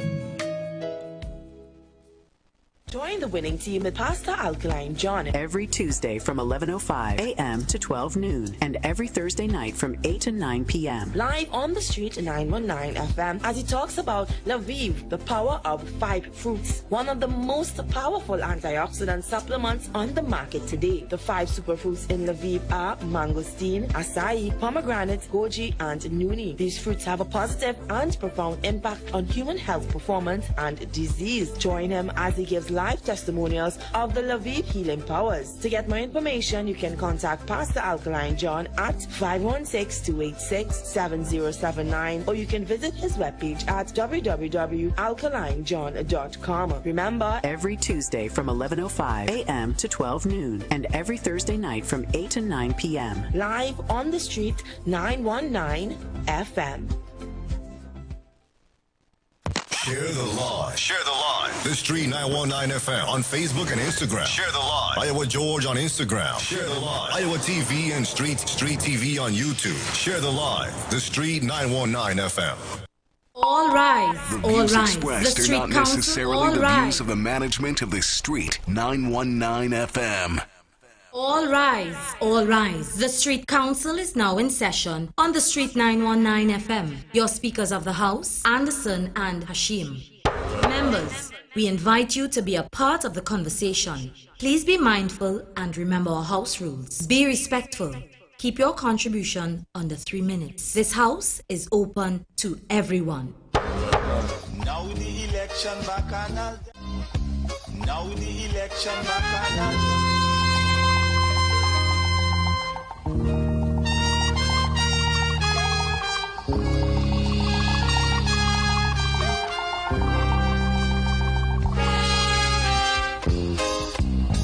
So just about 2 minutes past the hour of 2 o'clock, and it's a lovely holiday here in Trinidad and Tobago, and you guys are in the council right here on the Street 919 FM.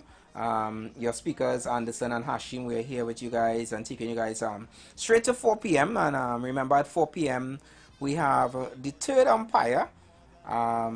Day would be from 4 to 7, so you guys could definitely stick and stay for that program that will be coming up right after us. Yeah.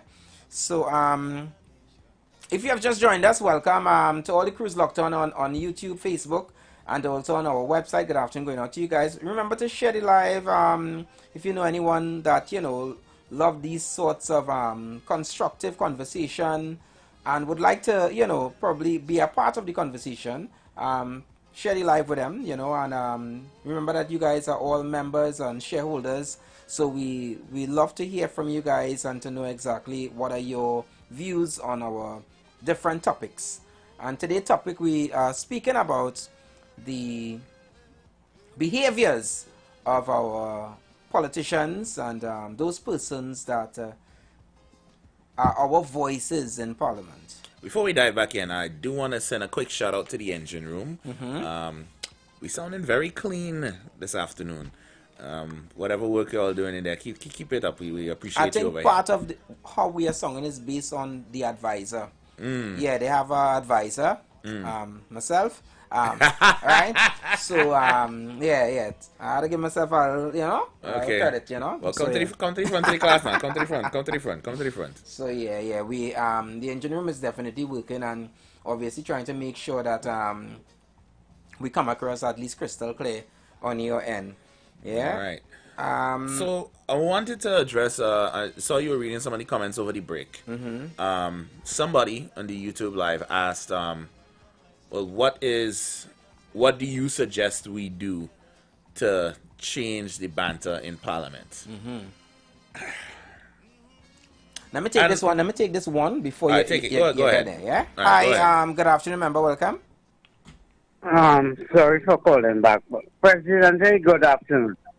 I think our politicians really, and as soon as you get through there, you get me right. I don't know, our politicians supposed to be more, I think the loss and power, sir. So, loss and power and loss and country is two different things, brother.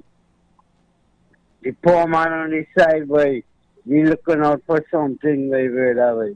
Hey, DJ Anderson, thanks for taking my call. We lost our citizens, man. We lost. Hey, Akim. Yeah. He share something with me, for the poor man on the side now, boy, brother, boy. The man on the hospital, boy, father, boy. Yeah. All right. Every day. Yeah, rich people taking I just cut grass for people and thing. Akim, I'm 67. I'm still working hard, but that 3-5 don't really work out. But what you gonna do, right? Yeah, Akim, you're the best brother I know. Appreciate you. Yeah. All right. Yeah. Well, thanks so much for your contribution, Panadol. All right. You keep it locked, yeah? All right. Home and do something instead of staying out there and freezing. Because now, more than ever, we must show discipline. Yeah, big up to Panadol. Yeah. So to answer the question, what do you suggest we do to change the banter? Guys, nation, correct me if I'm wrong. Were we not taught manners by our parents? Were we not taught to say good morning, good afternoon, good night? When we went to school, did our teachers not teach us how to address people in certain ways? Good morning, sir. Good morning, miss. When a authoritative figure call you as a child, you don't just say yeah. You say yes, mommy, yes, daddy, yes, sir, yes, ma'am. When I was gonna go into customer service, which is a little touch, yeah. I'll pull back from that one. That's a topic for another day. Right. My point being, We are taught basic manners and respect from the minute we can understand ourselves, from the minute we start to walk, from the minute we start to talk. How is it that that is somehow lost in translation when someone crosses that threshold into Parliament? I don't know if y'all had the privilege or recall watching Barack Obama, particularly in 2008 when he was on the campaign trail on his way to becoming the first black president of the United States. When Obama used to speak, particularly when he was debating, he did not throw jabs at people, try to speak over them or call them names. He came with respect. He came with concise facts. He came with a sharpness that when he addressed something, you had to listen. Even with people within his own party, when he was fighting for the nomination, for the Democratic nomination, when it was him and Hillary Clinton going head to head, whenever he had a point to make, it sounded so intelligent that all Hillary Clinton could do was look impressed. She couldn't do nothing but respect him. And he acted the same way when it came to addressing his political rivals on the opposite side of the aisle. When Republicans said something, he treated them with respect, but still addressed their points. He still found a way to get his point across without stooping to base level instincts. And he himself admitted in an interview that while he was president, when the cameras are off, he used to cuss and carry on like a sailor, right? But he knew time and place. When those cameras are on, when his nation is watching, when the world is watching, he has to present himself in a certain way. And even the Republicans of that time understood it. When John McCain was running against him and a Republican voter tried to call him a Muslim and tried to and say we need to kick Barack Obama out of the country. You know what John McCain said? He said, no, none of that. We will not be promoting any of that behavior. He shut that down completely. You can't see that same level of respect in American politics today. It's either you're far right or you're far left. But if you see fools like Marjorie Taylor Greene heckling presidential leaders when they're trying to address the nation because that is not a president from her party. I would have been kicked her out. And so you're seeing that in so-called first world America. You're seeing that behavior. And now to translate it back to here in Trinidad and Tobago. Why can't we behave more like Obama? The man earned his respect and in turn people respected him. So why can't our politicians emulate the same thing? Since we like to emulate everything else. Since we want to become first world status and we like to copy everything that we see, why can't we not copy something like that? Why do our politicians cannot copy something of that nature? And let me tell you something again, and I'll repeat it. If it is that this, the way that they carry about themselves, if this was something that was so nice and so good to accept, then why does the parliament station have a moderator or moderators that literally would delete your comment if you use profanities, if you are using words to incite certain things? Why do they delete your comments? And to a point, they even mention that they will ban you if you continue on that trend. If it is something that that should be tolerated, if the nation, if our members are saying no, let them continue like this, then I think that the Parliament station should be disconnected. Because the world, our young, precious minds should not be tuned in to that sort of attitude, to that display of the way that they want to communicate there. And yes, we know, Hashi mentioned it too, after all is done, these are persons, when the camera is off, they are knocking glass and enjoying each other's company, you name it. We need to do better. And just as our song in the background keeps saying that we need to build a nation, just the beginning of this track as well, saying that the election bacchanal, it's done. Some persons who are literally listening to us right now are still in election mode. They still believe that they're campaigning. No, that is the thing. Some of y'all are constantly in election mode. Some people are still there thinking that the PNM will get back into office tomorrow.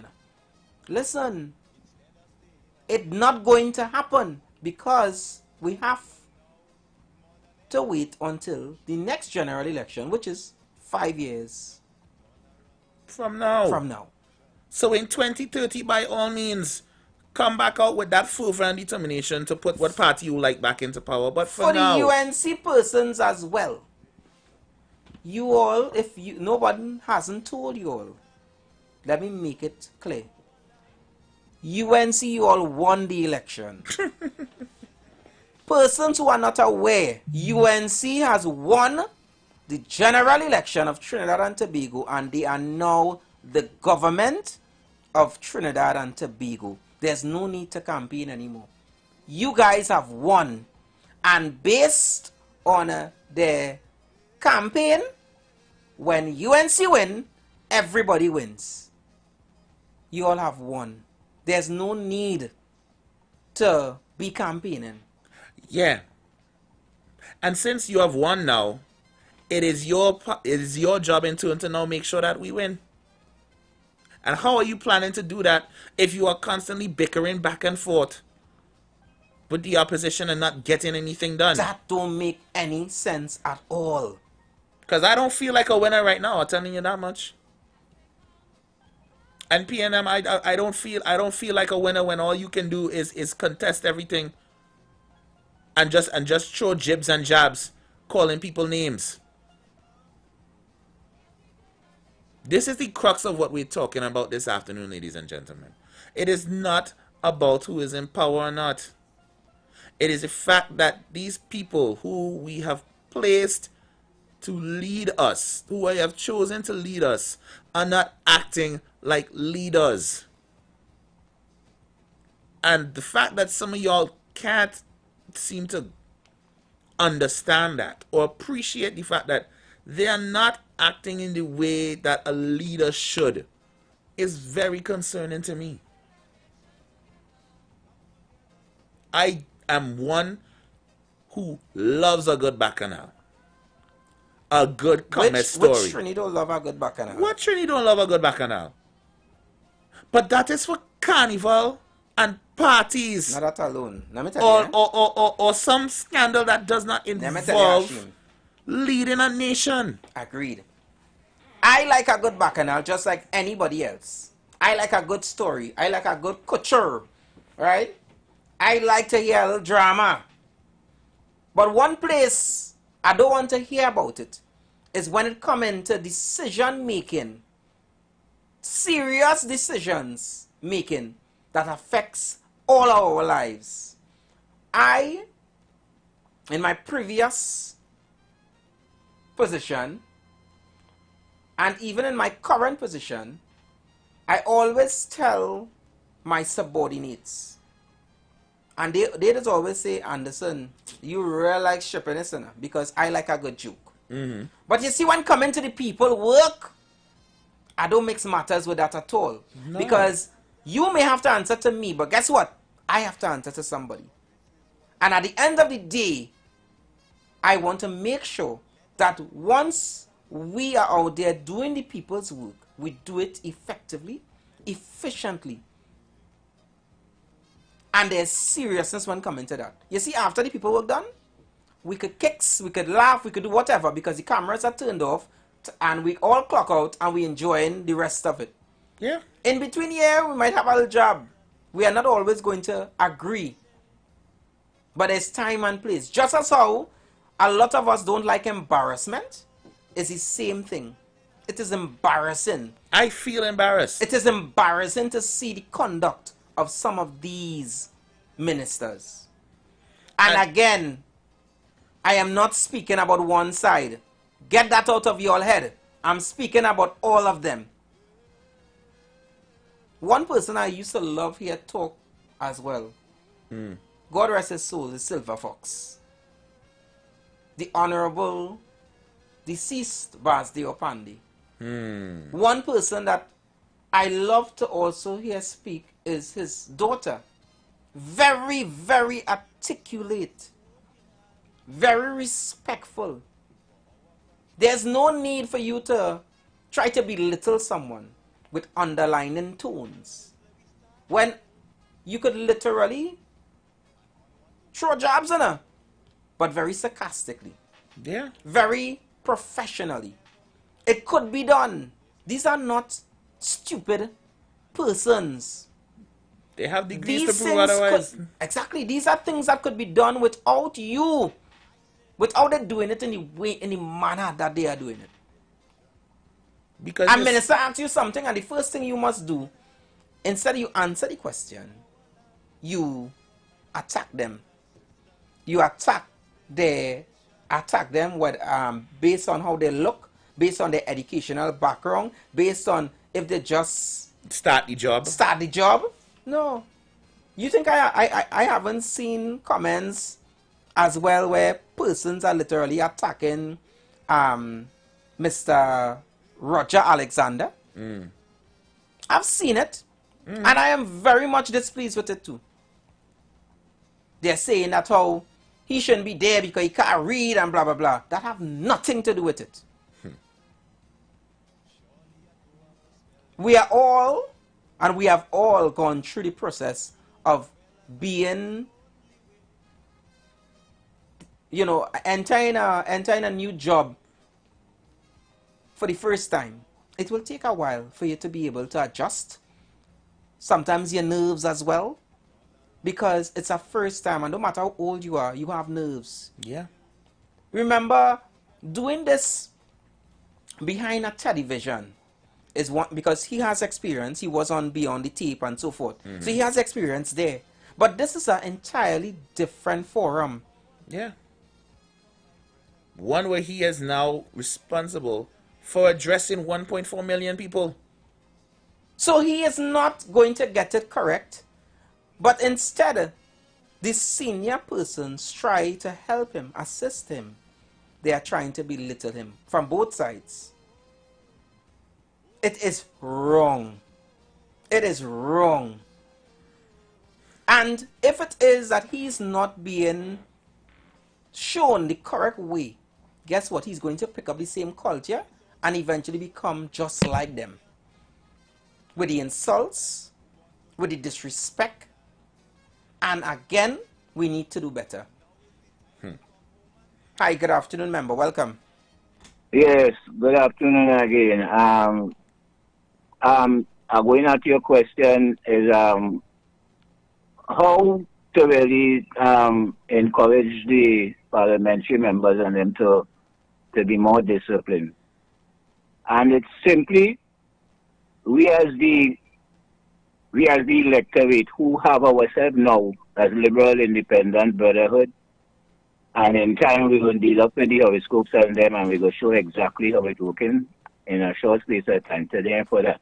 But we will end up doing that because eventually, although we're not in the parliament, we're forming a 12 on the outside, and because of that 12 with all its disciplines, it will act, and in the parliament will have to follow, because the fact remains is that horoscope goes to every single human being. So when it reaches to that, the ministry of the horoscope will deal with the individual inside of the government parliament, because that is how it's going. Every ministry carry the law of justice, truth, and honor. And as long as that doing that, whoever up on top of the cabinet, senate, ministry, all of them have to stay where we put them. We, the liberal independent brotherhood, are training we to what I invent. So they will see it clear piece by piece. We will do that. So don't worry yet. Act what you're acting now. Make sure your act is disciplined, and we will cause them to be disciplined because they will have no other choice. Just act what you're doing now. Carry on with the program. Compliment to the little slogan you put in. You change it up and it's singing nice. Welcome to the street council and thing. It's singing beautiful. And as what I'm saying about the liberal independent brotherhood, that is when we're talking about the shadow government. So we are a government, but a shadow government. They really have to stay put because we coming at them. We don't know everything they know, so we coming at them. That is how we'll do it and show example. Thank you, my brother. Thank you so much. Thank you so much, member, for your contribution. Right. Now, Hashim, I will make you respond. I will make you respond to this comment. So this person again, 3698. They're saying, gentlemen, I simply cannot listen to the level of nonsense being discussed as a fact and present to the population as legitimate information. You have already shown your PNM alliance is blatantly clear, and you are biased towards the government currently in power.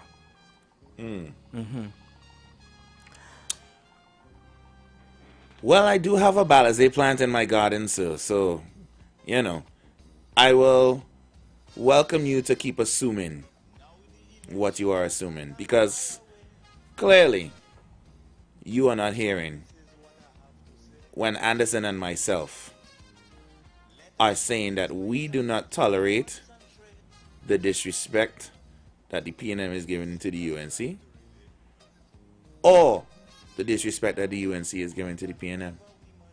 They are both to blame, but I guess every other word seems to be muted through the mic. Maybe the engine room can fix that somehow.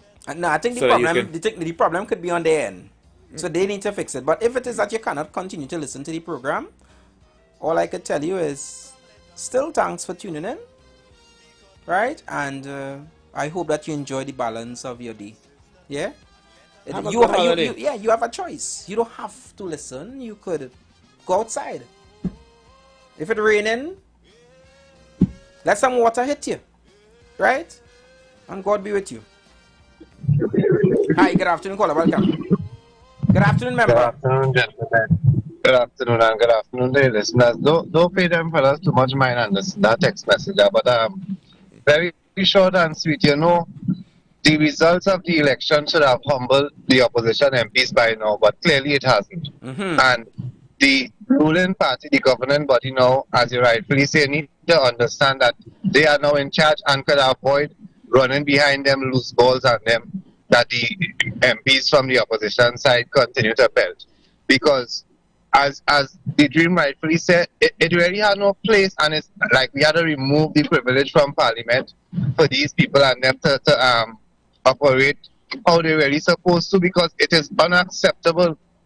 And right through the speaker to be reminding people that we have children viewing the Parliament channel, but like it just going through one year and coming out the next. They had to be hearing the former Prime Minister calling somebody dunce in the Parliament. I mean, that is uncalled for. Exactly. You understand?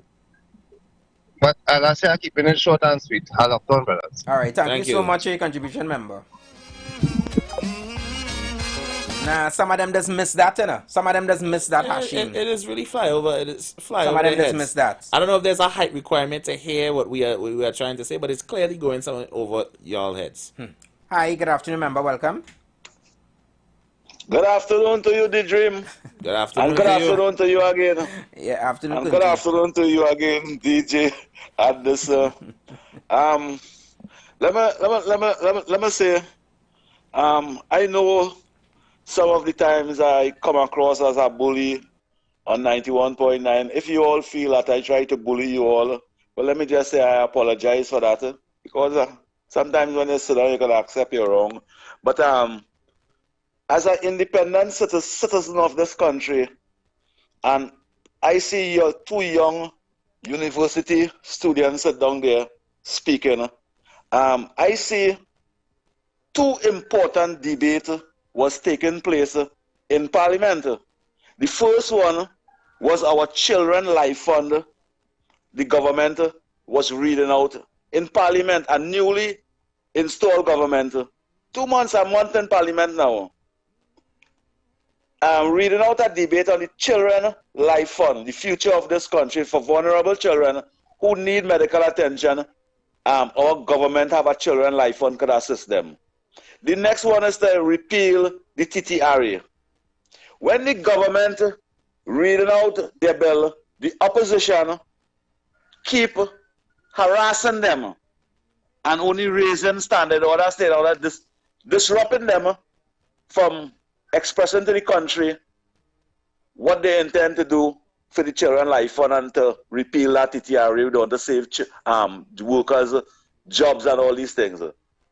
But as young people, all you can see a newly installed government reading out two important debates, and all you can see that the opposition, who was there all the time, just keep harassing them, and choking fire as two young person.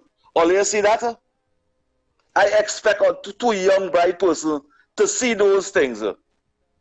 Because the confusion in the Parliament, what all you speak about, it coming from the PNM and they created it. If they leave the government to do the work rather than ask questions, the government now reach over there and ask silly questions.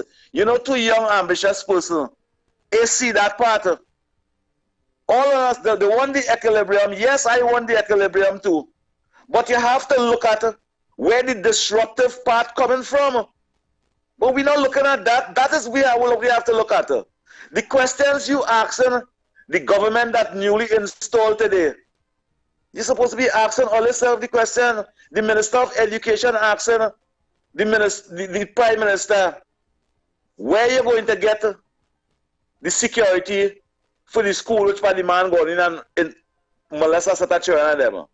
You didn't tell the government, well, look, we had so much and so much of security there. So they asking questions. They know they neglect the country, but they asking questions and where you go get the money from and where you get the money from. I expect two young ambitious talk shows on 91.9 to recognize and see where the fault coming from. Thank you. But 3 minutes up. Thanks for your contribution. Thank you, sir. Thank you, Gunji. Yeah, valid contribution. Very valid contribution. And the thing is that actually, yeah, Kunji, I wouldn't say that we haven't seen it. I have seen it, and again, we are not seeing it one side. We are seeing it both sides, and I have an issue with that as well. Give persons a chance to be able to contribute and to give their contribution in Parliament. And I would also say that the opposition, the present opposition, need to remember why they end up in opposition, and what they need to do to please the population, if ever they are to see a government again. Our government again. You know, but again, the attitude and the way that they carry about themselves need to change. I don't approve. Again, everyone, all of them. Again, you're absolutely right. They should have been allowed to hear in full what the plans were for that fund before asking questions. I understand that it is the opposition's job to ask questions, right? That is the point of a whole opposition in a government, to ask questions and hold administrations accountable. But you can't expect to hold someone accountable if you don't know what they are talking about.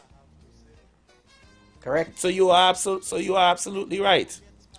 Right? At the same time, I would hope that when they are trying to bait, when the opposition is trying to bait this administration into unproductive responses, it is my hope, it is my wish that they ignore the peanut gallery and power forward. Do what you said or promised the people you were going to do. Correct. Address it to the nation, address it in the parliament. Ignore the peanut gallery who is trying to bait you into your lowest base instincts. Right?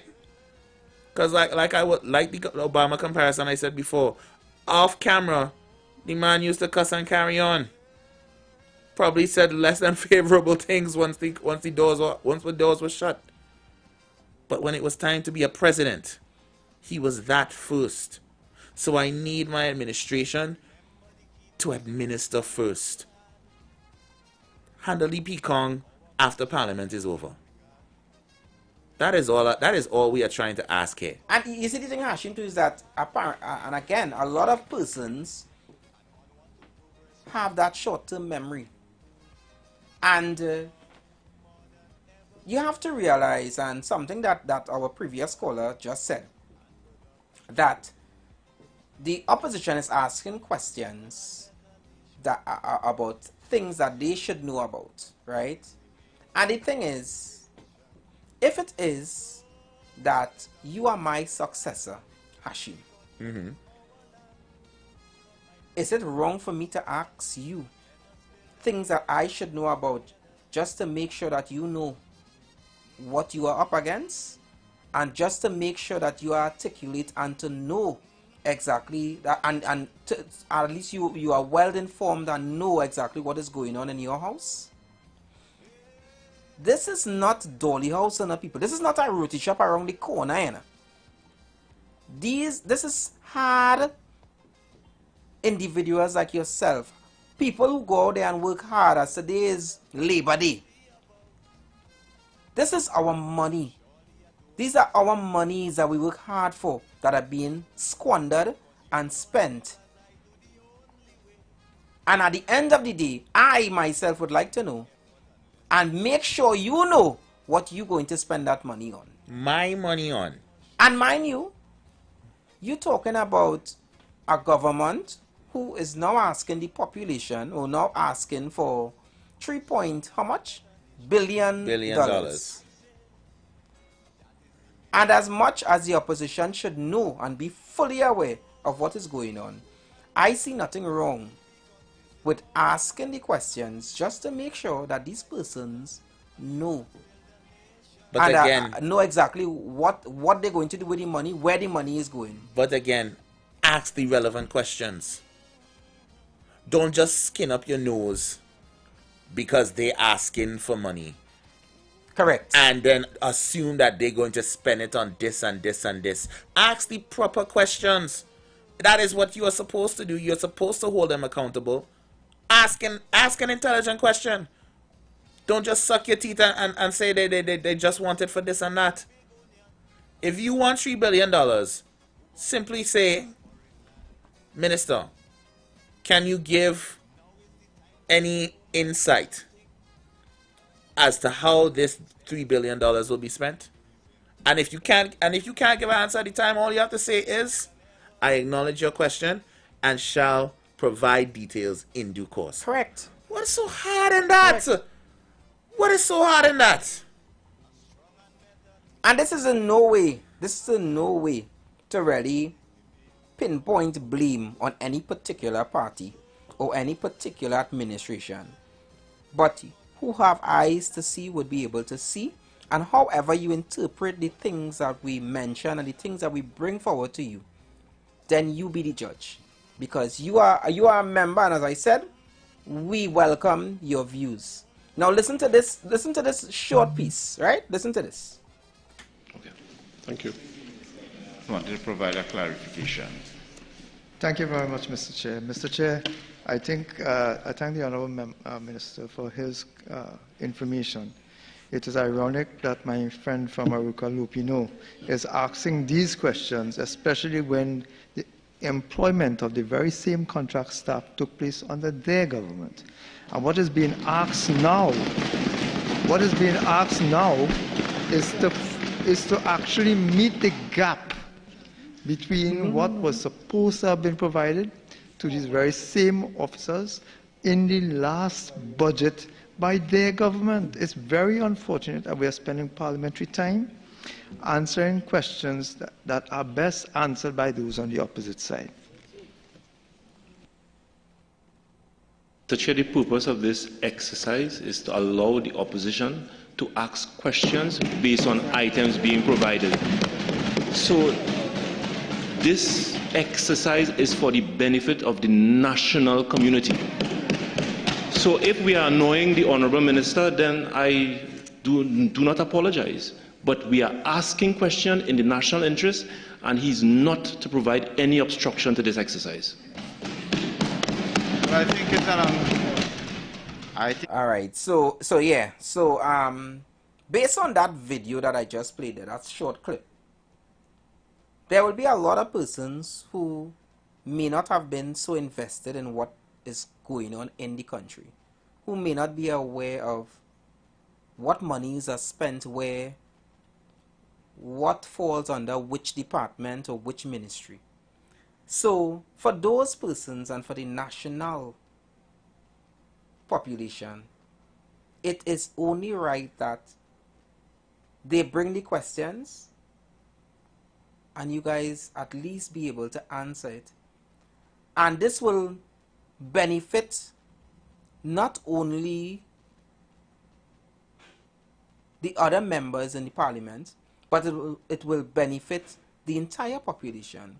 It will also bring confidence. It will increase the confidence that the people voted for the right. Exactly. For the right. And for the right persons would say to themselves, hey, them know what they're talking about. Them know what they're doing. They're on the right ball. But if it is that I always get a response as, well, you all should have known about that. You all were there for 9 years. Where that going? Yes, they were probably there for 9 years. But I want to know from you. You are the person sitting in that seat right now, in that hot and you're seat. going to sit there for the next 5 years. Correct. So, all right. Let's ensure that you know what you're speaking about. Hi, good afternoon, caller. Welcome. Good afternoon, member. Good evening, DJ Anderson. Good evening, Dream. Good evening to everybody. Happy Labor Day. These Echoes. Same to you, sir. Hi, Echoes. Yeah, so what's up, guys? We're going all right, you know. How are you? Yeah, good, man. All right. So look, this is somebody who not living in Trinidad, who living outside, right? Right. Mm-hmm. And this is. I look at the Parliament channel. I observe what's going on. The opposition is giving the population the illusion that them is a new party. And none of them who exist in the opposition was there for the past 9.5 years knowing exactly what is going on. Now, it's fair to ask questions, but then if you know what was happening and you come asking these questions when you know when you were there and you did not put things in place and you did not have the correct, and let me say it, mismanagement of the public purse, and you asking these questions, how could I take people from a past administration who the people actually voted out and asking these questions when you were there, you didn't do it yourself? Now, after this budget and the UNC get a year, then you could start to see if they're not spending the money in the correct way, what they say they're going to do, and stop asking the questions, you promise this, you promise that, you promise that. Because we could go on and on about the past administration and say what they promise. The past Prime Minister say $100 million going to the troublesome areas. And we could go on and on with all the promises. But you have to give the UNC government time after this will be the first budget coming up. And you have to give them the year to see where they're going to take this budget and actually do. Because we could know, and everybody with a sense of common sense will know, for the past budgets, there was a lot of promises that the PNM government made that they did not keep. Then there's the collect income tax, property tax, for local government reform, which we haven't seen yet. So we cannot judge a party who hasn't get the first budget as yet. And they only asking where they get any money from, where they get any money from. And this is where the back and forth going on. So we need to give the UNC an opportunity to take their first budget, and after the year, and they do their own mid-year review with their own budget that they get. And then we could question everything that is happening. Right now, somebody from the outside looking in, the opposition is trying to give the illusion that they are new and they just come in parliament. And they're not aware. And they're not aware. So that is a good program. Look, understand. All right, thank you so much, Thank you, Echoes. Yeah. And Echoes, I want to say thank you so much for your contribution, because it's a valid contribution, and I like that. And it's just different perspectives and different ways, how we look at things, But again, it's not a message, It really isn't. Hi, it's how the message is being delivered. Correct. Hi, good afternoon, member. Welcome. Good afternoon, gentlemen. Good afternoon. Now, you have to inform the gentleman that just called that he made a statement that the PNM is giving people the illusion that they are a new party. I don't know how you get that. Can't get that, because we know they've been there for 9 or 10 years. So I don't know where you're getting that impression from. Remember, we're getting a little feedback in your background. Echo. We'll try and solve that. Right. Nice. Yeah, that's better. Yeah, and you're all good now. Thanks. Right. So that's the illusion that you're talking about? I don't know. First budget, rubbish. Because they said to us while they are there that they have the solution. They said to us that our country was bankrupt. They said all of that to us, and still turn around after telling us that our country is bankrupt, promise public servants 10%. So, let me deal with what transpired yesterday in the parliament. One of the questions is being asked to them, where did they get this money for this mid-year term budget? That is the question that is asked. And not the Minister of Finance or nobody could tell the citizens of this country, because I was there. I was a former Minister of Finance. So I know what I left, and I know who I left it by.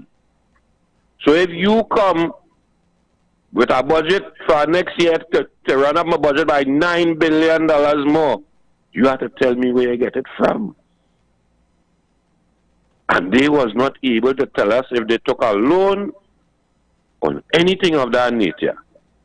And so that young man, they just now they have the information back to front. Because you have to tell the citizens, where are you raising that money from? Did you take a loan? We would like to know that. And then the conversation about Khadija Amin and both sides of the fence. Well, and you know what is surprising? To see the Speaker of the House make that statement against the young man, the young lawyer. And then, in the testicular fortitude to come out in the public and apologize, but to go behind the screen and make a silent apology, technically in a kind of way. Well, they didn't find out was wrong. Khadija Amin yesterday yesterday was a day for the debate for the budget. Went in the parliament yesterday and started to talk about who gets CPEP contract and who and this. And the former minister of agriculture, of education, jump up and say, this is not a bill about that. The speaker of the house said, she now start your alleyway. You see, she first 5 minutes. And she went on for her entire 45 minutes or however. And all who get this contract. But you know, if that is the case, the PNM get all these people, and make sure that the CPEP workers get a contract. So young black people who they're talking about in the East-West Corridor and way, who are all CPEP contract, was to employ the same mommy who have 5 children. Is that black people? So if they just take away that from them, is that the same black people that they say the PNM when they help, they go take it away from? Well, they wake up, you know. Black people in this country, and it has a lot to do with race. Because you know what? They say they win the election, and I would tell them they didn't have the popular vote. Because all the talk yesterday in the parliament. If the PNM lost the election, the 100,000 vote should have gone over to them. That didn't happen. They get a few votes more, yes. But they even lost more votes than they did in the previous the previous election. So they don't have the popular vote for say. They don't have over 60% of the population behind them. They have a very minimal group of the population, although they have so much seats behind them. Less than 40% of the population. So this dream that a lot of people selling, if they don't get their act quickly together, the same group of people who didn't vote for them is the same people. You remember Section 34? We could have another Section 34 because I saw my finance minister decide he go in and pay a bill for the Auditor General, and they're asking her, why is that bill not coming for the Attorney General? And he getting a whole ray. Yesterday I saw where the junior in the Minister and Auditor General office wrote a letter to the Parliament stating that what the minister is saying in the Parliament is not true. That came from our former Prime Minister, Mr. Stuart Young, pointing out what was said in the Parliament and what was written to the Parliament by the Junior Auditor General. You know, I hear a man respond to that to say what Stuart saying ain't true. Gentlemen, enjoy your evening. Thank you, sir. As I tell a man this morning, all you have, the pineapple, the grapes, the ham, wherever it is, and why are you still complaining? If you have the ham, start to feed the people, sir. Enjoy your day. Thank you so much for your contribution. All rise, all rise. The Street Council is now in session on the Street 919 FM. Your speakers of the House, Anderson and Hashim. So yeah, very, very interesting contribution as well. I want to go even to the comment to the closing of Parliament yesterday. The speaker stand up, and the previous call I want to just give you a little correction. The speaker did apologize in Parliament, and so it was public. He did it in private as well. Okay, because you did mention earlier in the show that he apologized privately, but I was going to concur that if he did not apologize publicly as well, he did apologize. No, I said it earlier. I said he did apologize both ways, and Kareem did acknowledge his apology, and I think Kareem his focus is really positive, and he's looking in that direction of at least being able to continue doing the people's job. So kudos to both of them. When it was coming to the closing of Parliament yesterday, they were invited, both sides, to send greetings as to the holiday, and even as a simple thing as to send greetings to the population was a bacchanal. Why? I saw our Labour Minister standing, and he gave his contribution and wished Trinidad and Tobago happy Labour Day. And then the opposite standard, Mr. Keith Scotland, and he started off by wanting to correct the Minister of Labour and correct him about what he said and blah, blah, blah. Time and place. So, I'm sorry, you're trying to correct somebody who issued a greeting to the nation? Now, I'm not saying, yes, he may not have said the correct thing, but there's a time and place, and that wasn't the time and place for that. And then I saw... It was the closing. The Minister for Mayaro, the MP for Mayaro, sorry, he gave the greetings in relations to Corpus Christi. I saw persons saying, but why are you rushing it so, and blah, blah, blah, and I was like, oh gosh, he's new to it, give him a chance. You know, he's new to it, and he probably thought that he has a certain amount of time, and it was later as well, not making any excuses, but oh gosh, loudy man, you know, in Trini words, loudy man. No, but that, we can't do something as simple as wish people well. No.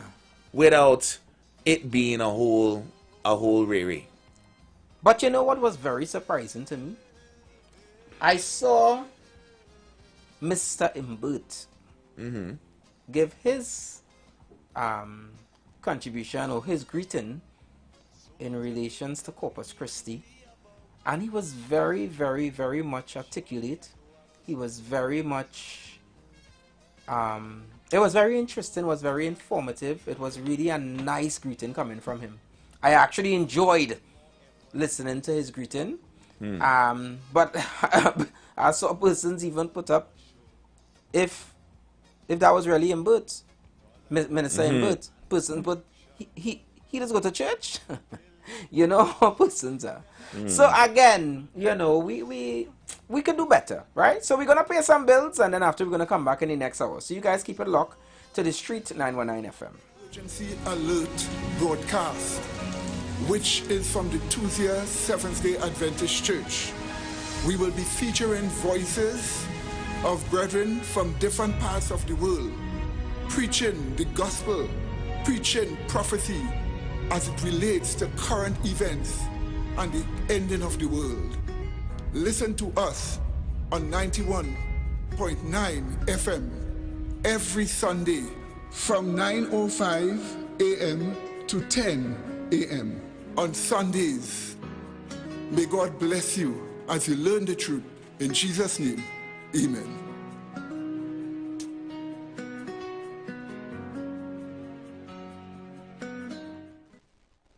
Are you searching for answers to life's questions?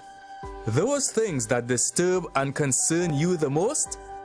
Why all the wickedness? Why the suffering in the world? Will it end?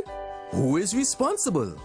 Well, if so, join us right here on The Street 91.9 FM every Sunday from 5 to 6 p.m. with Brother Samuel Gooding and Roland White, where we open the Bible and find answers to all these things and more. For it is written, man shall not live by bread alone, but by every word that proceedeth out of the mouth of God. Planning your Tobago getaway? Choose the highest Google-rated car rental company on the island, O'Neill Auto Rentals Tobago. Located just minutes from the A&R Robinson International Airport, at O'Neill, we pride ourselves on being the most tech-savvy car rental company in Tobago. Our process is 100% digital. No paperwork, no long lines.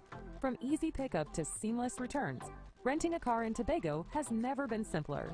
WhatsApp us now at 1-868-361-1042 to book your vehicle. Don't forget to mention promo code RADIO2 to receive a 5% discount on your rental. Send a WhatsApp message to 1-868-361-1042 today. That's 1-868-361-1042. O'Neill Auto Rentals Tobago, the easiest, most reliable car rental experience on the island. Vehicle availability is subject to change. Driver must be at least 25 years old and have a valid driver's license to book. For more information, visit www.rentalcartobago.com.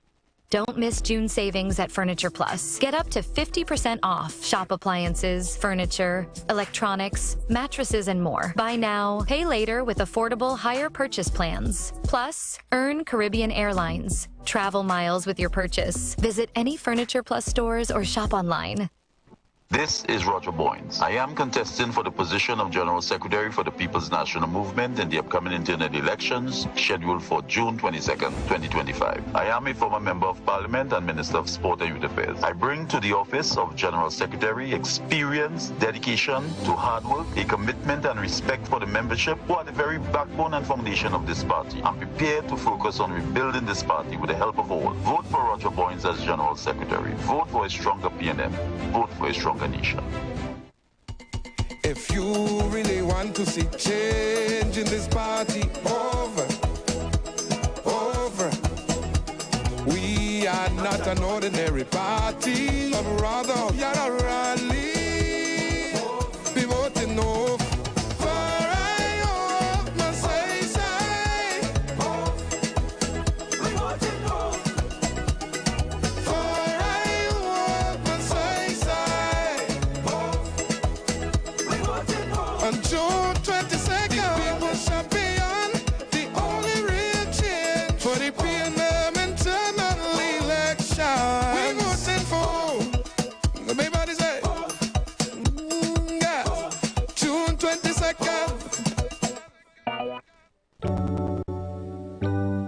Blessings in the wonderful name of our Lord and Savior Jesus Christ. You are invited to listen to the Final Hour broadcast heard every Monday from 12 midnight to 5 a.m. in the morning on The Street 919 FM radio. Hear my mom, Pastor Helen Garcia, and myself, Pastor Valentine Garcia Jr., preach the Word of God to the elderly, youth, and children. We can be contacted at 629-0113 or 623-8444. The church is located at 26 Prince Street in Port of Spain. We look forward to you joining us. God bless you. As my life, I lay it on the altar as my life.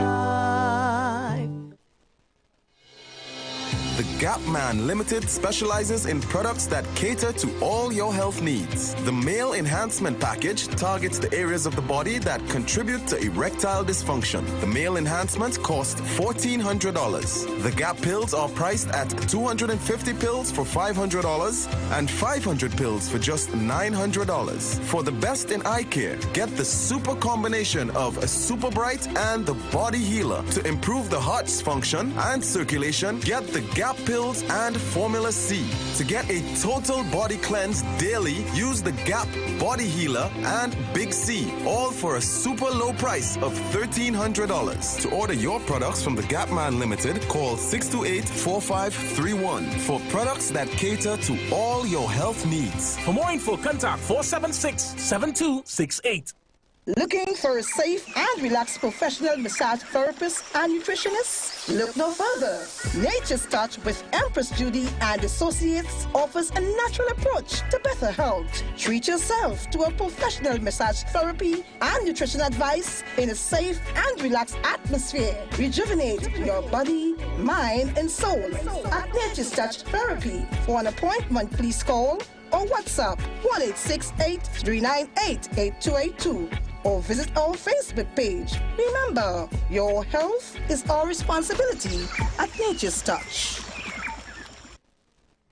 The presence of oxygen is absolutely the absence of disease. Most chronic diseases that plague us are not happening to us, but is happening within us. We're literally eating ourselves to death, which means we're not living longer, we're dying longer. Join fitness expert Aloy Johnson, the founder of the healthiest corner on earth, located at number 92 East Drive, Chamfleur, every Wednesday from 8 a.m. to 9 a.m. live on The Street 919 FM, where he shows you that healing the body's temple is easier than anyone would have led you to believe. Share the live. Share the live. The Street 919 FM on Facebook and Instagram. Share the live. Iowa George on Instagram. Share the live. Iowa TV and Street TV on YouTube. Share the live. The Street 919 FM. All rise, all rise. The Street Council is now in session on the Street 919 FM. Your speakers of the House, Anderson and Hashim.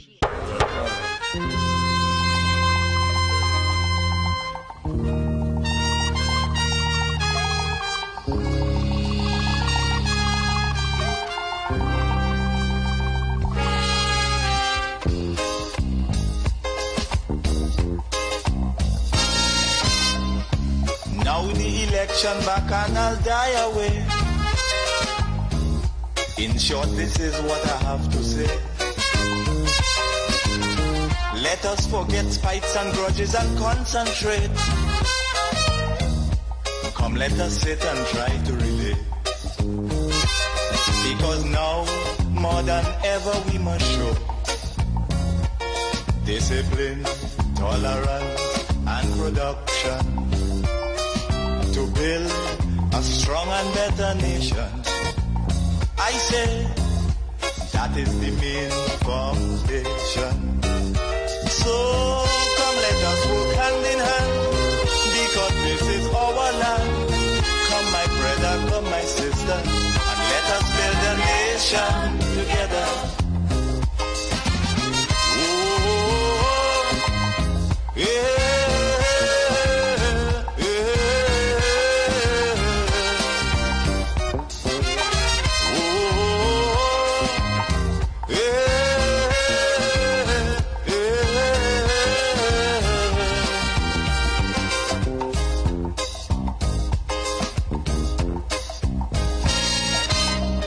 Remember, the key to success is working hard. For our country we must have regard. Forget all your differences, let we start to build. All rise. And onward to progress. All rise. The Street Council is in session on the Street 919 FM.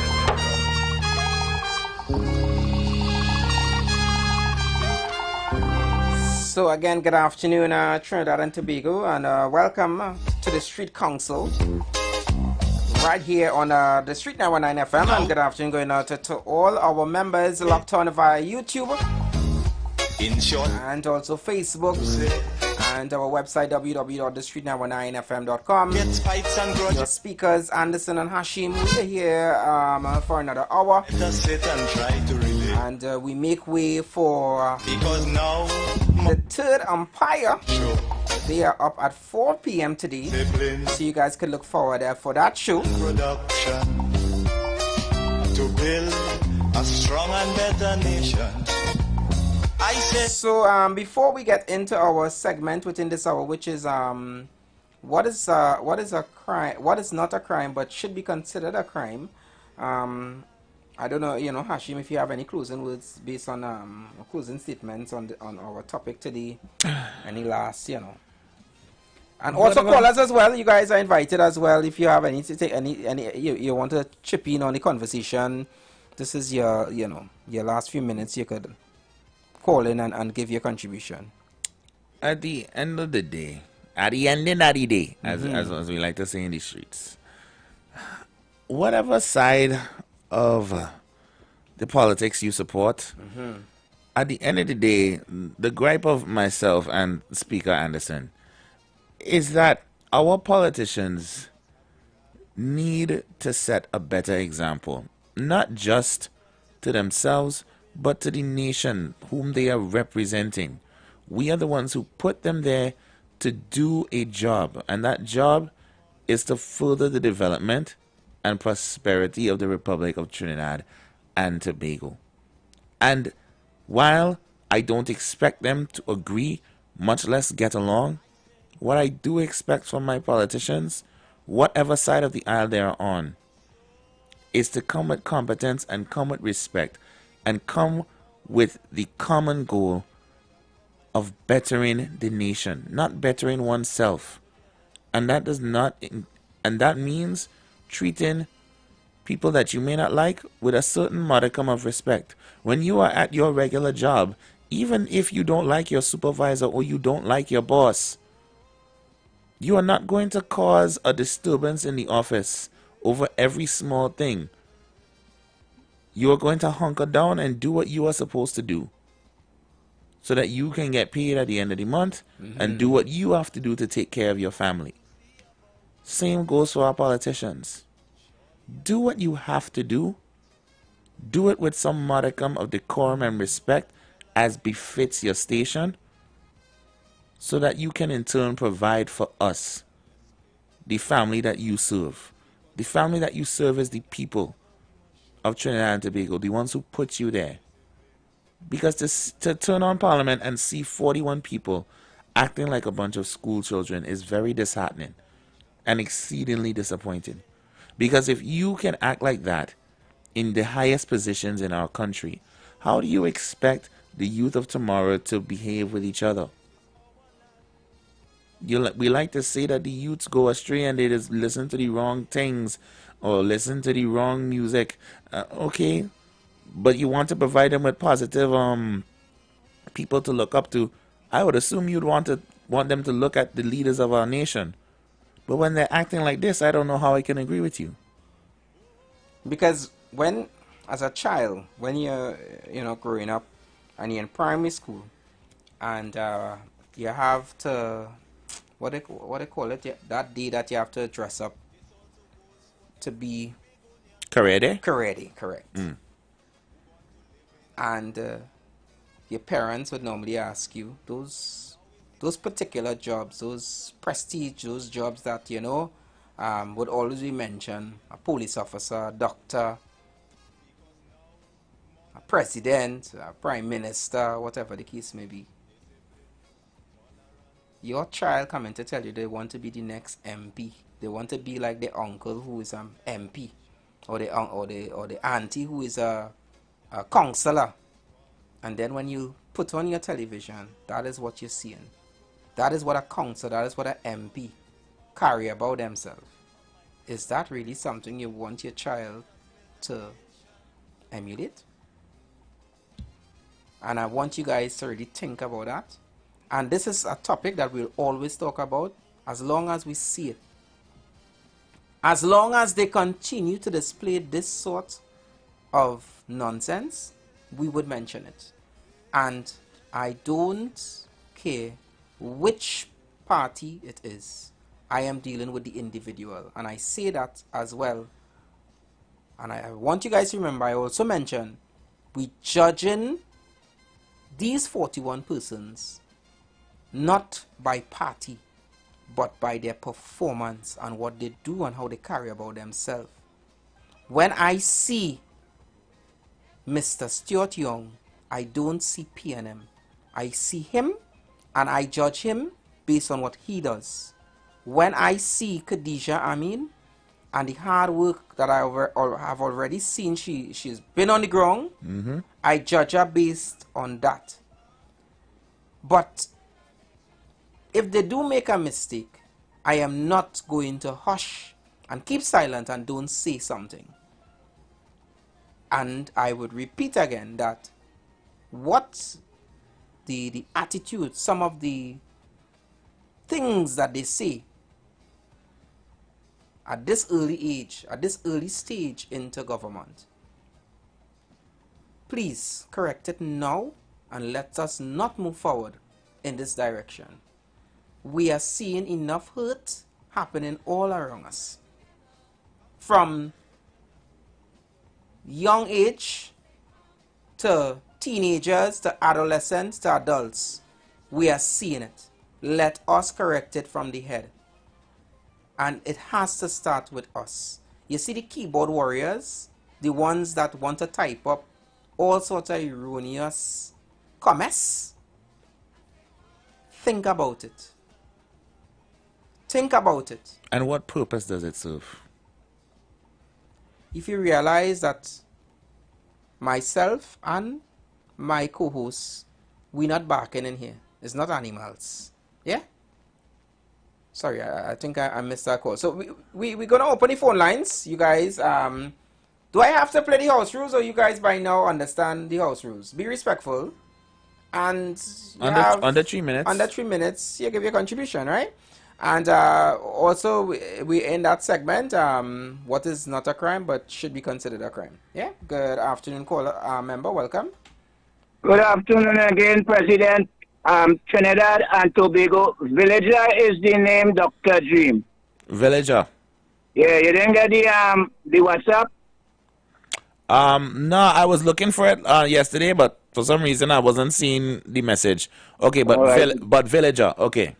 Yeah, the Villager is the last one. And as I was saying too, I want everybody to know that going into my Facebook is a good thing.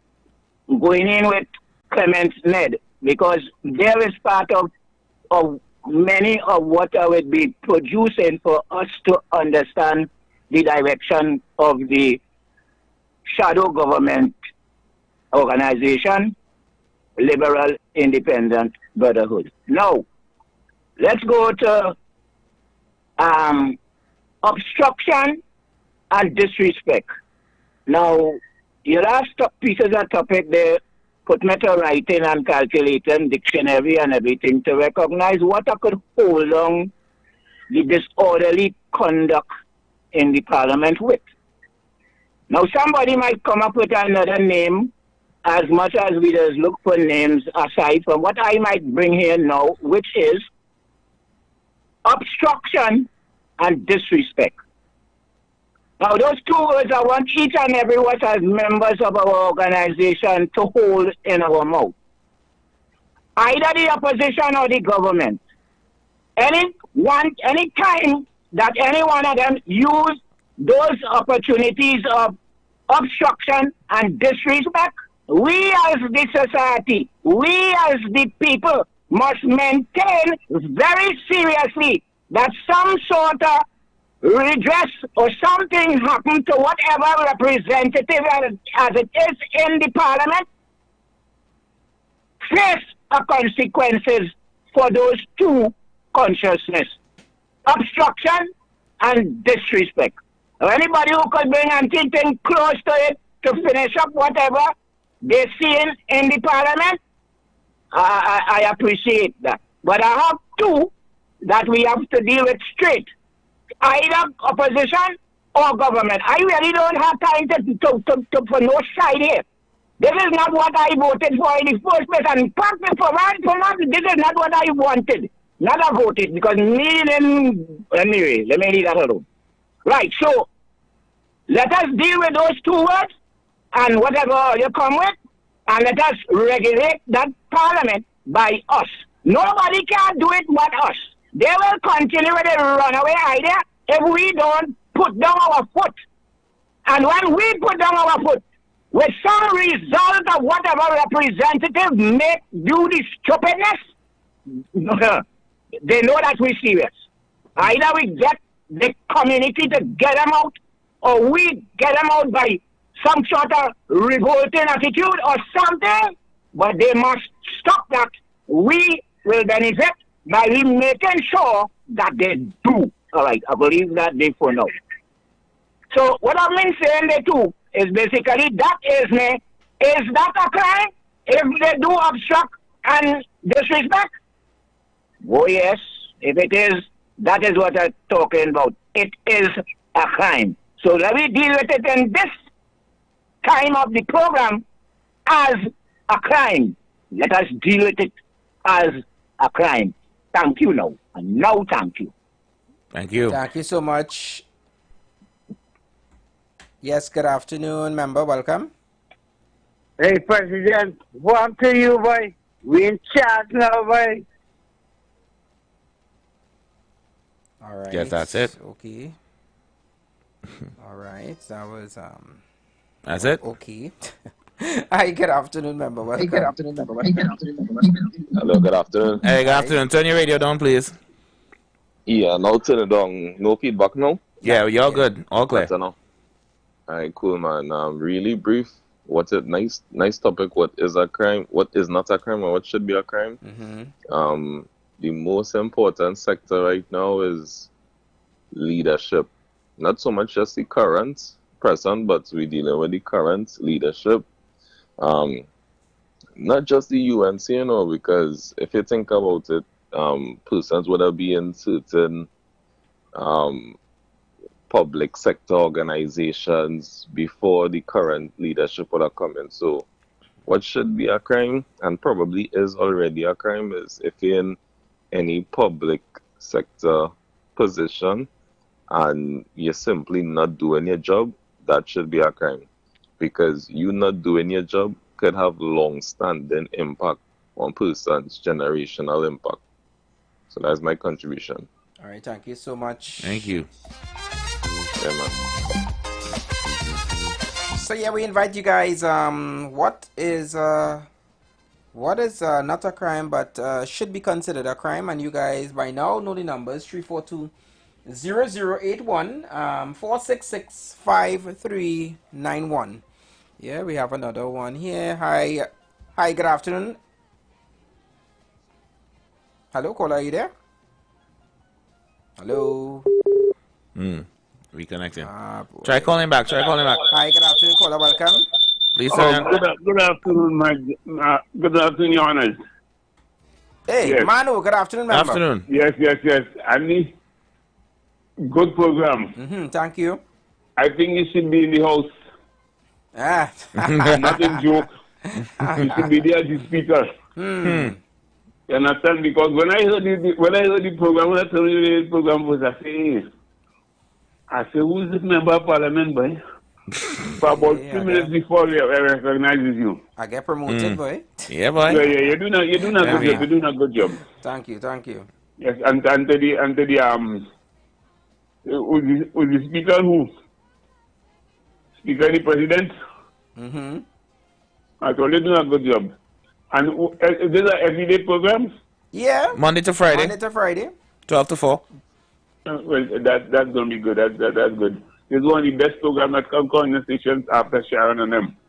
Anyway, not putting out do a good job and be fair because you're listening out here and so far you guys being fair or you're taking no side.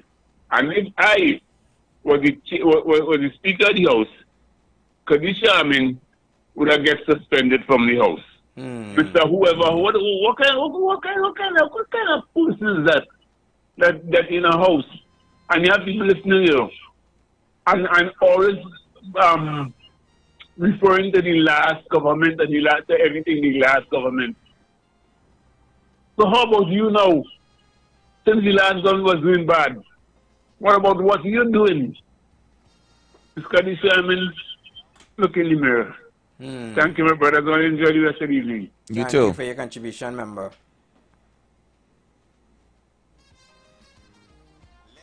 I wonder if I could get away with that, boy. Go ahead. Minister of shout out to the boss. You know, the boss of the owner of the radio station. Whatever is in him. If you had said that on the you understand? If you had actually said that for you. You know? Yeah. That'd be a crime, man. That'd be what? Send home? No pay? Show them out. Woo. No pay for who? Or you will confirm who said that, eh? Them words never leave Speaker Hashim's mouth, right? Good afternoon, member. Welcome. Yes, gentlemen. Mr. Laukata again. Yes, sir. What I think is that criminal is very serious. Look, today's Labor Day, and you cannot get only beside 95.5 who only give part coverage. You can't hear nothing on whether it's national TV, private TV stations, no radio station carrying the activities of Faizabad. In the first year, no radio station, not even 91.9. As a trade union manager, as part of my life, also I was a representative for the PSA for some years, a member, a general council, and a conference of delegate member. And I was surprised that no coverage beside 95.5 who gave a little thing and then they cut it off and no other station are getting and giving nothing. I just imagine a day like Labor Day. You could be back there. So I believe that is a crime, and I really feel kind of disappointed with that. Right? As a leader, as a part Labor man myself. Right? It's not a nice thing, but I hope next year the union hierarchy do something. The unions hierarchy do something about it. Yeah. All right, gentlemen. Well, right. I wish everybody everything nice for the rest of the day, and also tomorrow is Corpus Christi. So I hope you all have your corn plant and thing to plant tomorrow, please, brother. Well, actually, it's today, you know. Yeah, it's today. Technically both today, but you know we get the holiday tomorrow. Yeah, but the focus is more. Although I know it's a kind of twin holiday, but what happens is that the focus today is more labor, so that's why I just mentioned. So people. They can do what they call a spin twin. You have today to plant, you have tomorrow to plant. Yeah. So That means that you expect a double portion or a double crop. I like that. Yeah, okay, but I All right. take care. Thank you so much for your contribution. Thank you, Member Lauketa. Yeah, man. But special good afternoon to Faizabad. You know, we Yeah. should definitely rectify that next year, Godspeed Life. Yeah. I mean, it's based on how much we have gone through and so forth, and the significance of Labor Day itself. You know, they should have some more broadcast and Right, because we observe other holidays and what they do. You know, we observe our emancipation, we observe need to- independence, Labor Day and Republic Day. We need to do things. Yeah, we need to observe look those into things that. too. So, to the persons who are listening that have a little say or could be able to assist with that, please look into that. I want to say good afternoon again to all our listeners via YouTube. I'm seeing Caribbean Soul. Good afternoon going out to you. He is saying a crime is being a senior citizen, I believe, and still voting PNM since back from Eric William days. That is a crime. Oh my gosh. Hi, good afternoon. Welcome. Yeah, good afternoon, DJ. Good afternoon, DJ Anderson. This is Echoes again. Hi, so, Hey, Echoes.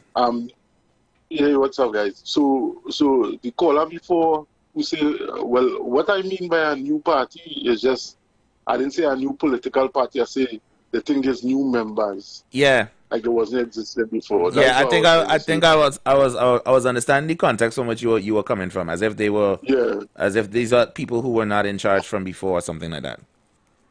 Yeah, so next time I will try to be a little more specific. Right. So, you know where's a crime? What's that? Trinidad and Tobago going to play a football match. So you know the TV. So you invite your brethren and them over, drinks, you have snacks, you have food. And as the national anthem don't play and the next side national anthem don't play and the kick off, current gone. Nah, boy. Just... All right, guys, look on. Nah. Bring that to the front of the class. That is criminal. That is right. That is criminal. Wow.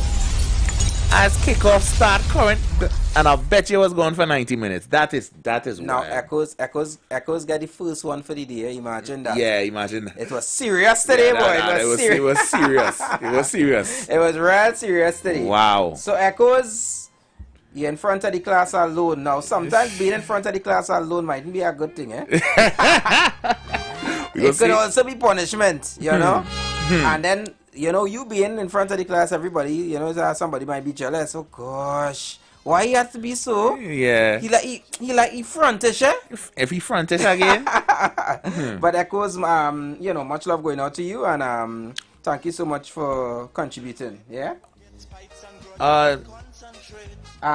What is not a crime and should be a crime is when one of our members from the engine room come by the door and stand up, right? and have one gangster look and say in a word. And right? Nah, I just be afraid of them. Yeah, my hands start to shake. The man you're gonna have it.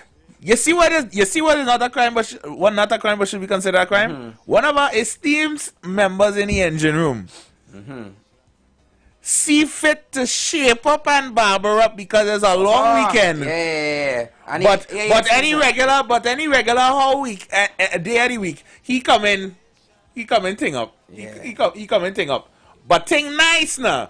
Nobody in the office, so he can flex now. You know when you get promoted too? Money running. I tell you, that emancipation bonus coming in nice, you know. I don't see that. I don't see that.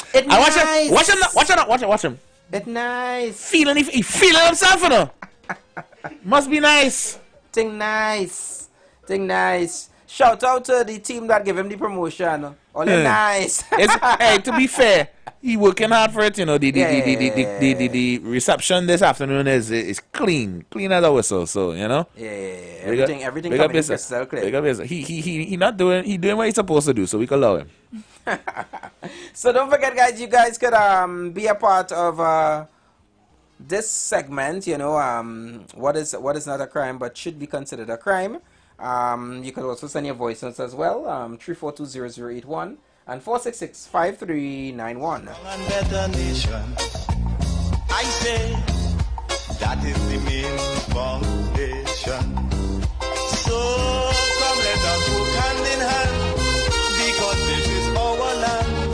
Come my brother, come my sister, and let us build a nation together.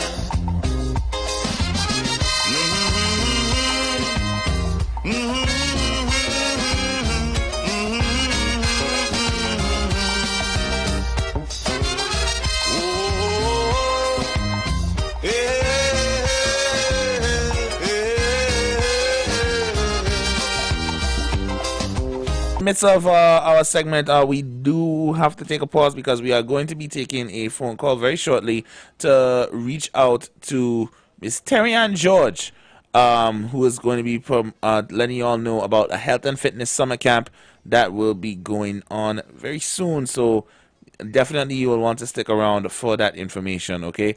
And of course, continue to send your messages of what is not a crime but should be considered a crime. We're going to set up that conversation with y'all right now, and we shall be back presently. I say that is the main foundation. So come let us work hand in hand. Come my brother, All rise. The Street Council is in session on the Street 919 FM.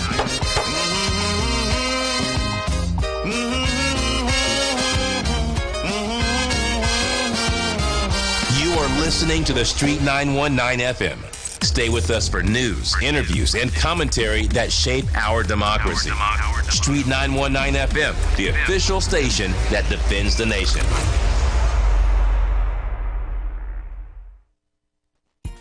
This summer, give your child skills of a lifetime with several boot camp. Children between the ages of 5 to 17 come enjoy Children Iron Chef competition. Your child will learn to prepare healthy breakfast, lunch, dinner, CPR, first aid, and conflict management. With field trip, your child will be given free apron and certification upon completion. Call 492-7397 or 336-4935. Institute of Health and Fitness Company Limited, located at number 79 St. Vincent Street, Tunapuna. For the month of June, registration will only be $50 to book your space, and you can pay the tuition fee before the start of camp.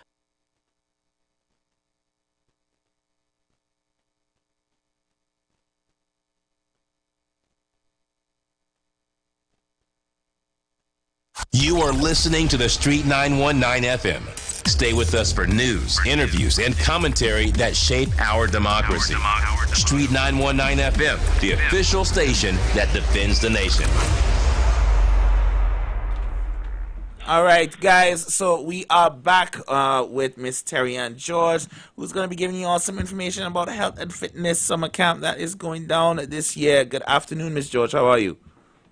Good afternoon. I'm fine, thank you. And how are you going? You sound great on top of the world. Oh, thank you. Well, you know, it's a holiday, and we are here, you know, on the Street 919, just liaising with the people on these good off days. So yeah, it's a nice, pleasant afternoon. Yes, it is quiet. So we're going to talk about the summer camp. Right? I know a number of you have been hearing us on this station. We talk about health. Okay, so the dimension of wellness. So now we want to show that we get to educate the young people from young. You know, train up the child from the way they should go, and when they get old, they should not depart from it. So the same thing goes with training the child about their health.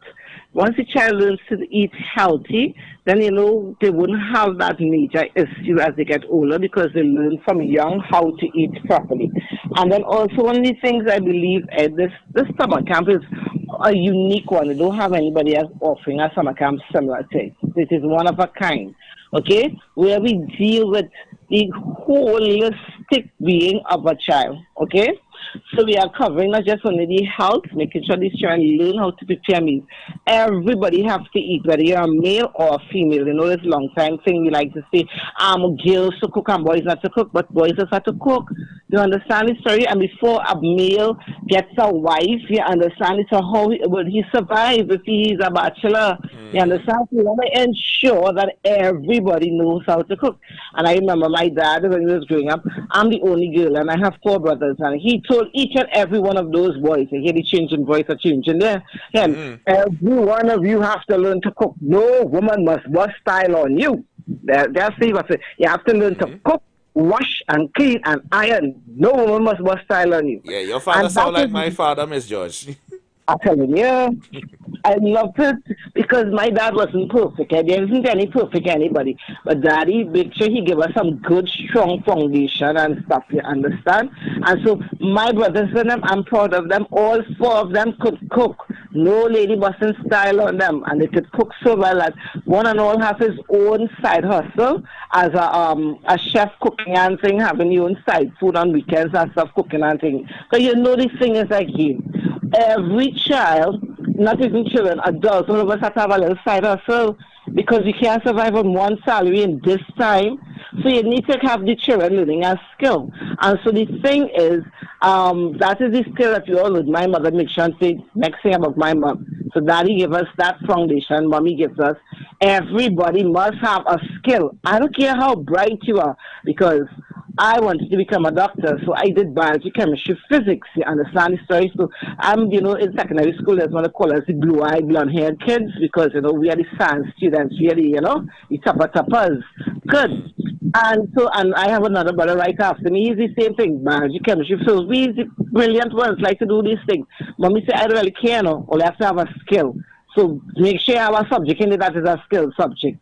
So all of us have a skill. We could do something with your hands. I have to be able to make that extra style, that extra money. You understand? Because when you go on to university, it came in very healthy. It came in very handy because at university, nowadays it had no, what do you call it? No gate and them kind of thing. So how are you going to be able to pay your way through? And being the oldest, everybody say, I don't come from a rich family. So we had to figure out how you're paying your way through. So you must have something to fall on to be able to pay your way through university. So parents that are listening, grandparents that are listening, godparents, they also, you can sponsor your child, members of churches, sponsor the children, those in the orphanage. You understand? Because you want these children to ensure that they have something. This is a lifetime skill. That is why we call it survival boot camp. Because not only are we teaching them about how to cook, and they're going to be learning how to cook Chinese food, East Indian food. Everybody love a curry. Everybody love a little Chinese food. So learn to make all these things the healthy way and very tasty. And then we all want to learn to make the cuckoo and the callaloo and to make the pilau and stuff and the coconut bake. So they're doing all those breads and all those things. So those children will learn all those things. So they learn how to prepare healthy, tasty meals. Okay? That's one. They are also going to learn how to do CPR and first aid. Let's face the reality, my boy. The reality is at presently, Trinidad and Tobago, we have a high crime rate. At any point in time, you see these youth that was playing out there the other day, and they was just lining upstairs, and these fellas passed and was just shooting up the place, and the 16-year-old collect a bullet to the brain. You understand? Listen to me. Thank God, his colleagues and them, they were able to respond quickly. They just grab and everybody howl and they rush into the hospital. But as the case may be, sadly, he passed away. But the thing is, you see people getting bullets anyhow, anywhere. You could be at any point in time, straight bullets and all these different things. You see people getting heart attack, getting stroke, all these things. And sometimes, or they fall and and so sometimes you will find that, the first responder at home or in a vicinity is a child or a youth. You understand? Instead of the panicking, we want these children to know how to respond. So, in case of the children, they're going to the beach, that is the best part in the class. I don't sure like that part is probably a little lasso. Because we teach them that all parents, you're going to the beach and think you're supposed to have rope in your vehicle. You don't know what could happen. So you understand? And when you use a rope, it's for somebody drunk and all, if you get to help to pull them out, something there isn't a lifestyle. And sometimes when you're trying to save somebody, you end up getting drunk because both of them drunk, remember the uncle and the nephew, because the panic happens when that person is panicking, right, and the drowning, and they will hold out to you and drown you too. Okay, so the thing is, we show them how to deal with these issues, right? So they learn how to deal with CPR, how to do first aid, right? You get a broken foot, you get a cut, you get a twist ankle, all these things. So those children learn to bandage and all these different things to stop off the wound from bleeding, you know, to apply pressure and all these different things. So that is vitally important. Every home supposed to have, we call these things. If you check, do you have, by the way, as I'm talking, do you have a first aid kit at home by you? Huh? Hello? Say that again? Say again, sorry. Do you have a first aid kit home by you? Yes, first aid kit, yes. Very good. And do you have a fire extinguisher home at you? No, that I do not have. Now you're trying to my previous abode I did. My previous abode I did. Okay, so you see, we need to get back. So that is one of the things we teach your children, and so they tell the parents about it. And Price Smart, not advertising for anybody, but you know, they just sell the first aid kit. I mean, not the first aid kit. They have first aid kit, but also fire extinguishers, reasonable. And every home, every single home, supposed to have a fire extinguisher, right? And they should have also their first aid kit. So what we do with the children is that we teach them, and they leave the camp with a first aid kit to carry home, because they show them how to make sure what the things inside of the first aid kit are and why they're using it for and the purpose of it and things. And so we provide that, and so they build up their own first aid kit and carry home. Right? We show them how we also have the firefighters. They come in and talk with them, right, about fire safety and all these things, and job and dealing with fire breakout, not to panic, how to stay under, how to, you know, all the different things to do to get out of a situation, and also to plan an escape route at home. Some people do not have a plan to get out of a fire in case a fire should break out at home, an emergency. So these are the things we teach them also for the earthquake and all those things. And then we also have the police coming in and speaking with the students and things, right? And so we're also going to be dealing with conflict management. That is an issue that we are having out there, right? And so the students then learn to deal with conflict management, leadership skills, right? And social media, vitally important, right? We need to train our children from very young. So our camp starts from ages 5 to 17. Okay? So from ages 5 to 17, these students come and they learn all these things. We also do music, because remember, music is a part of every single person. Okay? And that has to be so. Music is a way of communicating, a way of relaxing. It's a whole part of your health, naturally. Think about it. Okay? Right? And of course, you're going to have the arts and crafts, which part they actually use and recycle bottles, because they're going to have bottled water and bottles and stuff. So you should know how to use the water bottles, how to recycle the bottles and things, making things out of it. Right? So these are the things they're going to be learning. It's a holistic thing that covers every aspect, the whole dimension of health and wellness. I get that. So, Trisha, in closing, would you like to at least give out those handles as to yeah, they can get us you? Correct? Okay, so our numbers are, you can WhatsApp us, right, or call us at 3364935, 3364935, or 4927397. 4927397. The camp will be held at 79 St. Vincent Street in Tanapuna, 79 St. Vincent Street in Tanapuna, from 8 in the morning, from 8:30 to 3. So parents could drop off. We make the facilitation that parents can be able to drop off their children by 7:30, and the latest they can pick back up their child is by 3:30. Okay? When is it starting? It's starting. We have 2 sessions. We have the July session and we have the August session. The July session will be starting on the 14th of July to the 25th of July. Okay, so it's from the 14th of July to the 25th of July, and the other session will be from the 4th of August to the 15th of August or the 14th of August, I think. There's 2-week sessions. They will also be going on a field trip. Right, they get certificates at the end of the camp, and also we want the parents. We have a special going on right now, where they can come in and just pay registration fee is $50. So once they pay the registration fee of $50 before the end of June, they get a $50 discount. The cost of the camp is $500 per session. $500 per session for 2 weeks, which works out to $250 per week, which works out to actually $50 a day. Right? Nice. Lunch is included because the students are actually cooking food every day. They are preparing different things, breakfast, dinners, different things they'll be cooking and preparing. So that's why lunch will be there also. Okay? No, I would have to work on those days, but I mean I could stop in just to taste the food. If you're looking for a taster. Nice. Right. So on the last day, I like how you put it there. The last day of the camp, the last Friday of each camp, we have the Parents' Day, and they can bring in the family, the aunts, so that day now is open house. All those children are going to cook up all the things that they did over the whole 2 weeks. And parents can come in and taste and get nice things to get all this, see what they cook and take out pictures and things. And the children will also do a presentation of some activity, a little drama and things, of conflict management and stuff and things, all that they have learned. Okay? Yes, we're going to have an open house. So as I said, it is one of a kind survival boot camp. Okay? And it will be taking place from the 14th of July to the 25th of July. That's the first session, and the second session will start in August, the 4th of August, right? And as we said, we have a special, so all people need to do is just call in and come and pay the registration fee of $50. You can do that online. When they call, we'll send them the link and everything to register. So once they do that, that means therefore they will get the camp. Instead of $500, they will end up paying $450 for the camp.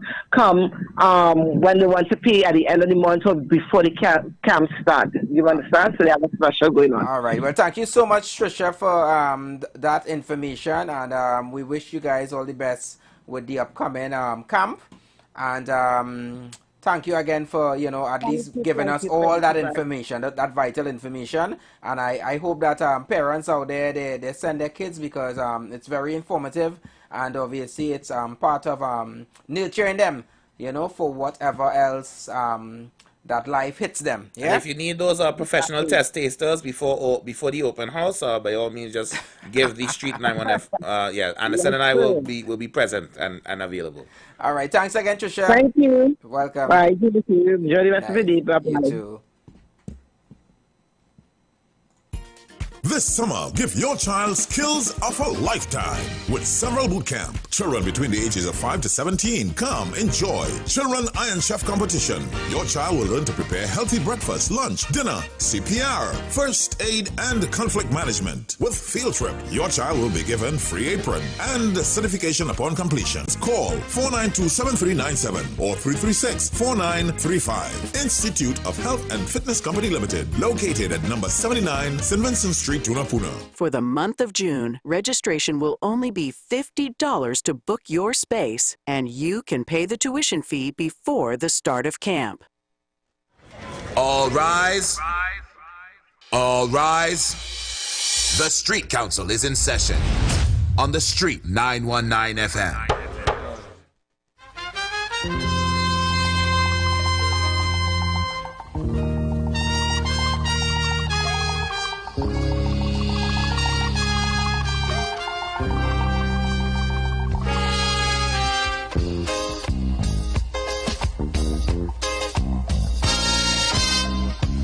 Now the election back and I'll die away. In short, this is what I have to say.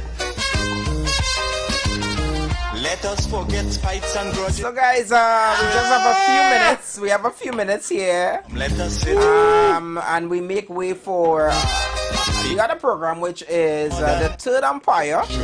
They are up at 4 p.m. Discipline. I believe the entire team is going to be on the inside this afternoon, so you guys can look out for that. A strong and better nation. Shout out to Ronaldo. That is the main foundation. So come let us work hand in hand, because this is wisdom and let us build a nation together. Yeah, shout out to Ronaldo and also Stephen and We have a whole I think I'm Ronaldo. missing one other person there, you know. We have a whole Ronaldo in the chat, boy. No. I'm talking about that. That's the host of the Third Empire, which is Ronaldo, Stephen, and I think I'm missing one other person.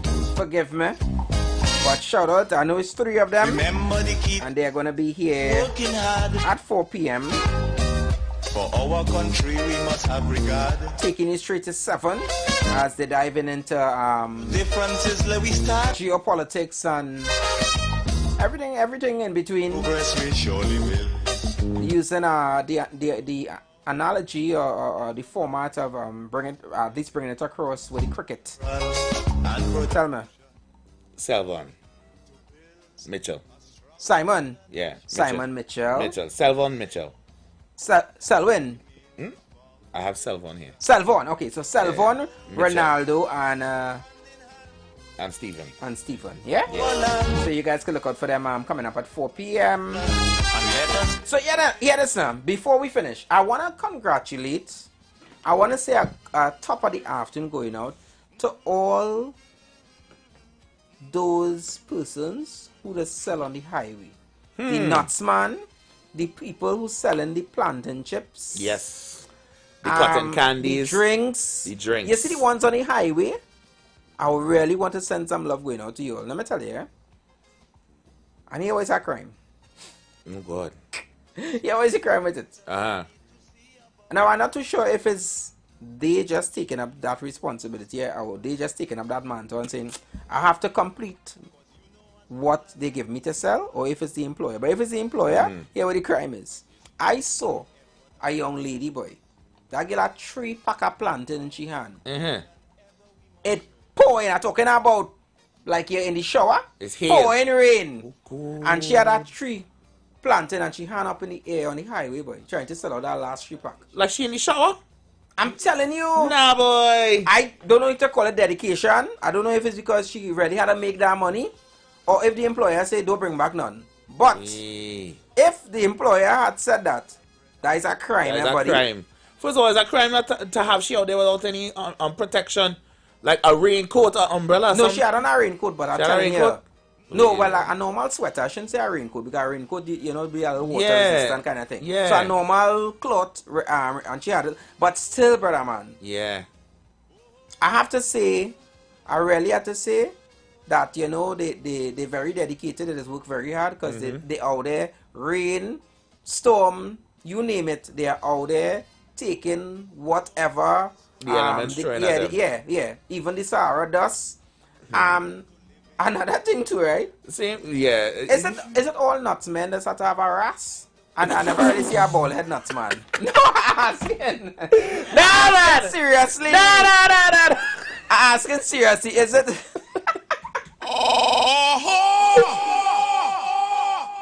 I don't think it's a requirement, but I think they have cornered the market on not selling. Is it that they? I think they've cornered the market, but I don't think it's a requirement. Like you don't have to dread to sell nuts. No, but it's like every time I see a nuts person, right? They always have to have a ras. We have to. So I don't know if it's a. I don't know if it's a requirement. We have to do some digging. But I think there's a committee if it is behind a requirement that you have to have a ras to sell nuts, that should be a crime, right? I give a bullet man all the chance, you know. Rastafari is all about inclusion, you know. What's that? Where's that one? You don't have to dread to be Rasta. Come on, man. No, by just seeing that, it made me think about all sorts of different things, right? So yesterday I bought a pack of nuts, right? Right. On the highway, shout out to the team again, the nuts guys who Barrett area there, right? I gave my pack of nuts, Hashim. Right. But I start to think now. When I tell you the nuts hot, I swear the nuts not come out the oven. Wow. I don't know where the link up is or how they getting the nuts or whatever. But it started make me think them have an oven in the bush. I mean, they in the hot sun, you know. No, brother man, I'm telling you. The sun wasn't hot. It wasn't hot. It's steaming.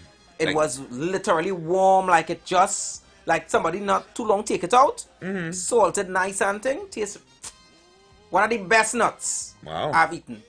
Okay. And it had me wondering, I saying to myself, them have an oven in the bush? I wonder how they putting this nuts in this bag, boy. They have hand sanitizer. In that same vein, the salesman on the highway. I mean, good afternoon to the youths and them who clean the windows at the stoplight junctions. Right. I know it's a hustle. Money had to make, you know. But cream had to make. If I tell you no, don't continue to scrub my window, and then try to look in my driver's seat like I'm still going to give it to you out of guilt and shame when I already tell you no, thank you. If I say come, no problem, and I'll tip you the little $5 or $10. But if I say no thanks, and you still decide to lean over my bonnet and nah, man, come on, no is no. No is no. Just keep it pressing. Just because I say no don't mean the next man won't will say no too. There's 1.4 million people in the nation. Just because I say no don't make me feel bad, okay? I understand that. But sometimes I struggling too. Okay? The only difference is I have a car. But that tank is almost on E. I have to rush to get home. There's a new guy too selling coffee on the highway. I'm sure that some of you might have seen him making the rounds on social media. Congratulations going out to you. A real good, nice new initiative. Yeah, that's a new product, not on the highway. Yeah, he has it on his back. What they will call it, boy? A warmer or thermos. Yeah, thermos to keep it warm. And yeah, he's pouring the coffee and he's asking if you want milk and cream and whatever the case may be. And nice. Yeah, man, he's fixing it up. So congratulations going out to him. And I hope that your business continues to grow strength to strength. Yeah? Yeah. That's time, you know. That's it? Yeah. Wow. And y'all, we make way for the Third Empire. The Third Empire. They up next. We're gonna see you guys here tomorrow. Same place, same time. And we're gonna take a day tomorrow. I think we're gonna chill. We're taking it easier tomorrow, but we're gonna be here. All right. So until then, you guys take care. Keep it locked to the Street 919 FM. Love always. Yeah. Meeting adjourned. As Panadol, let's see. Yeah. Love in the house. Yeah.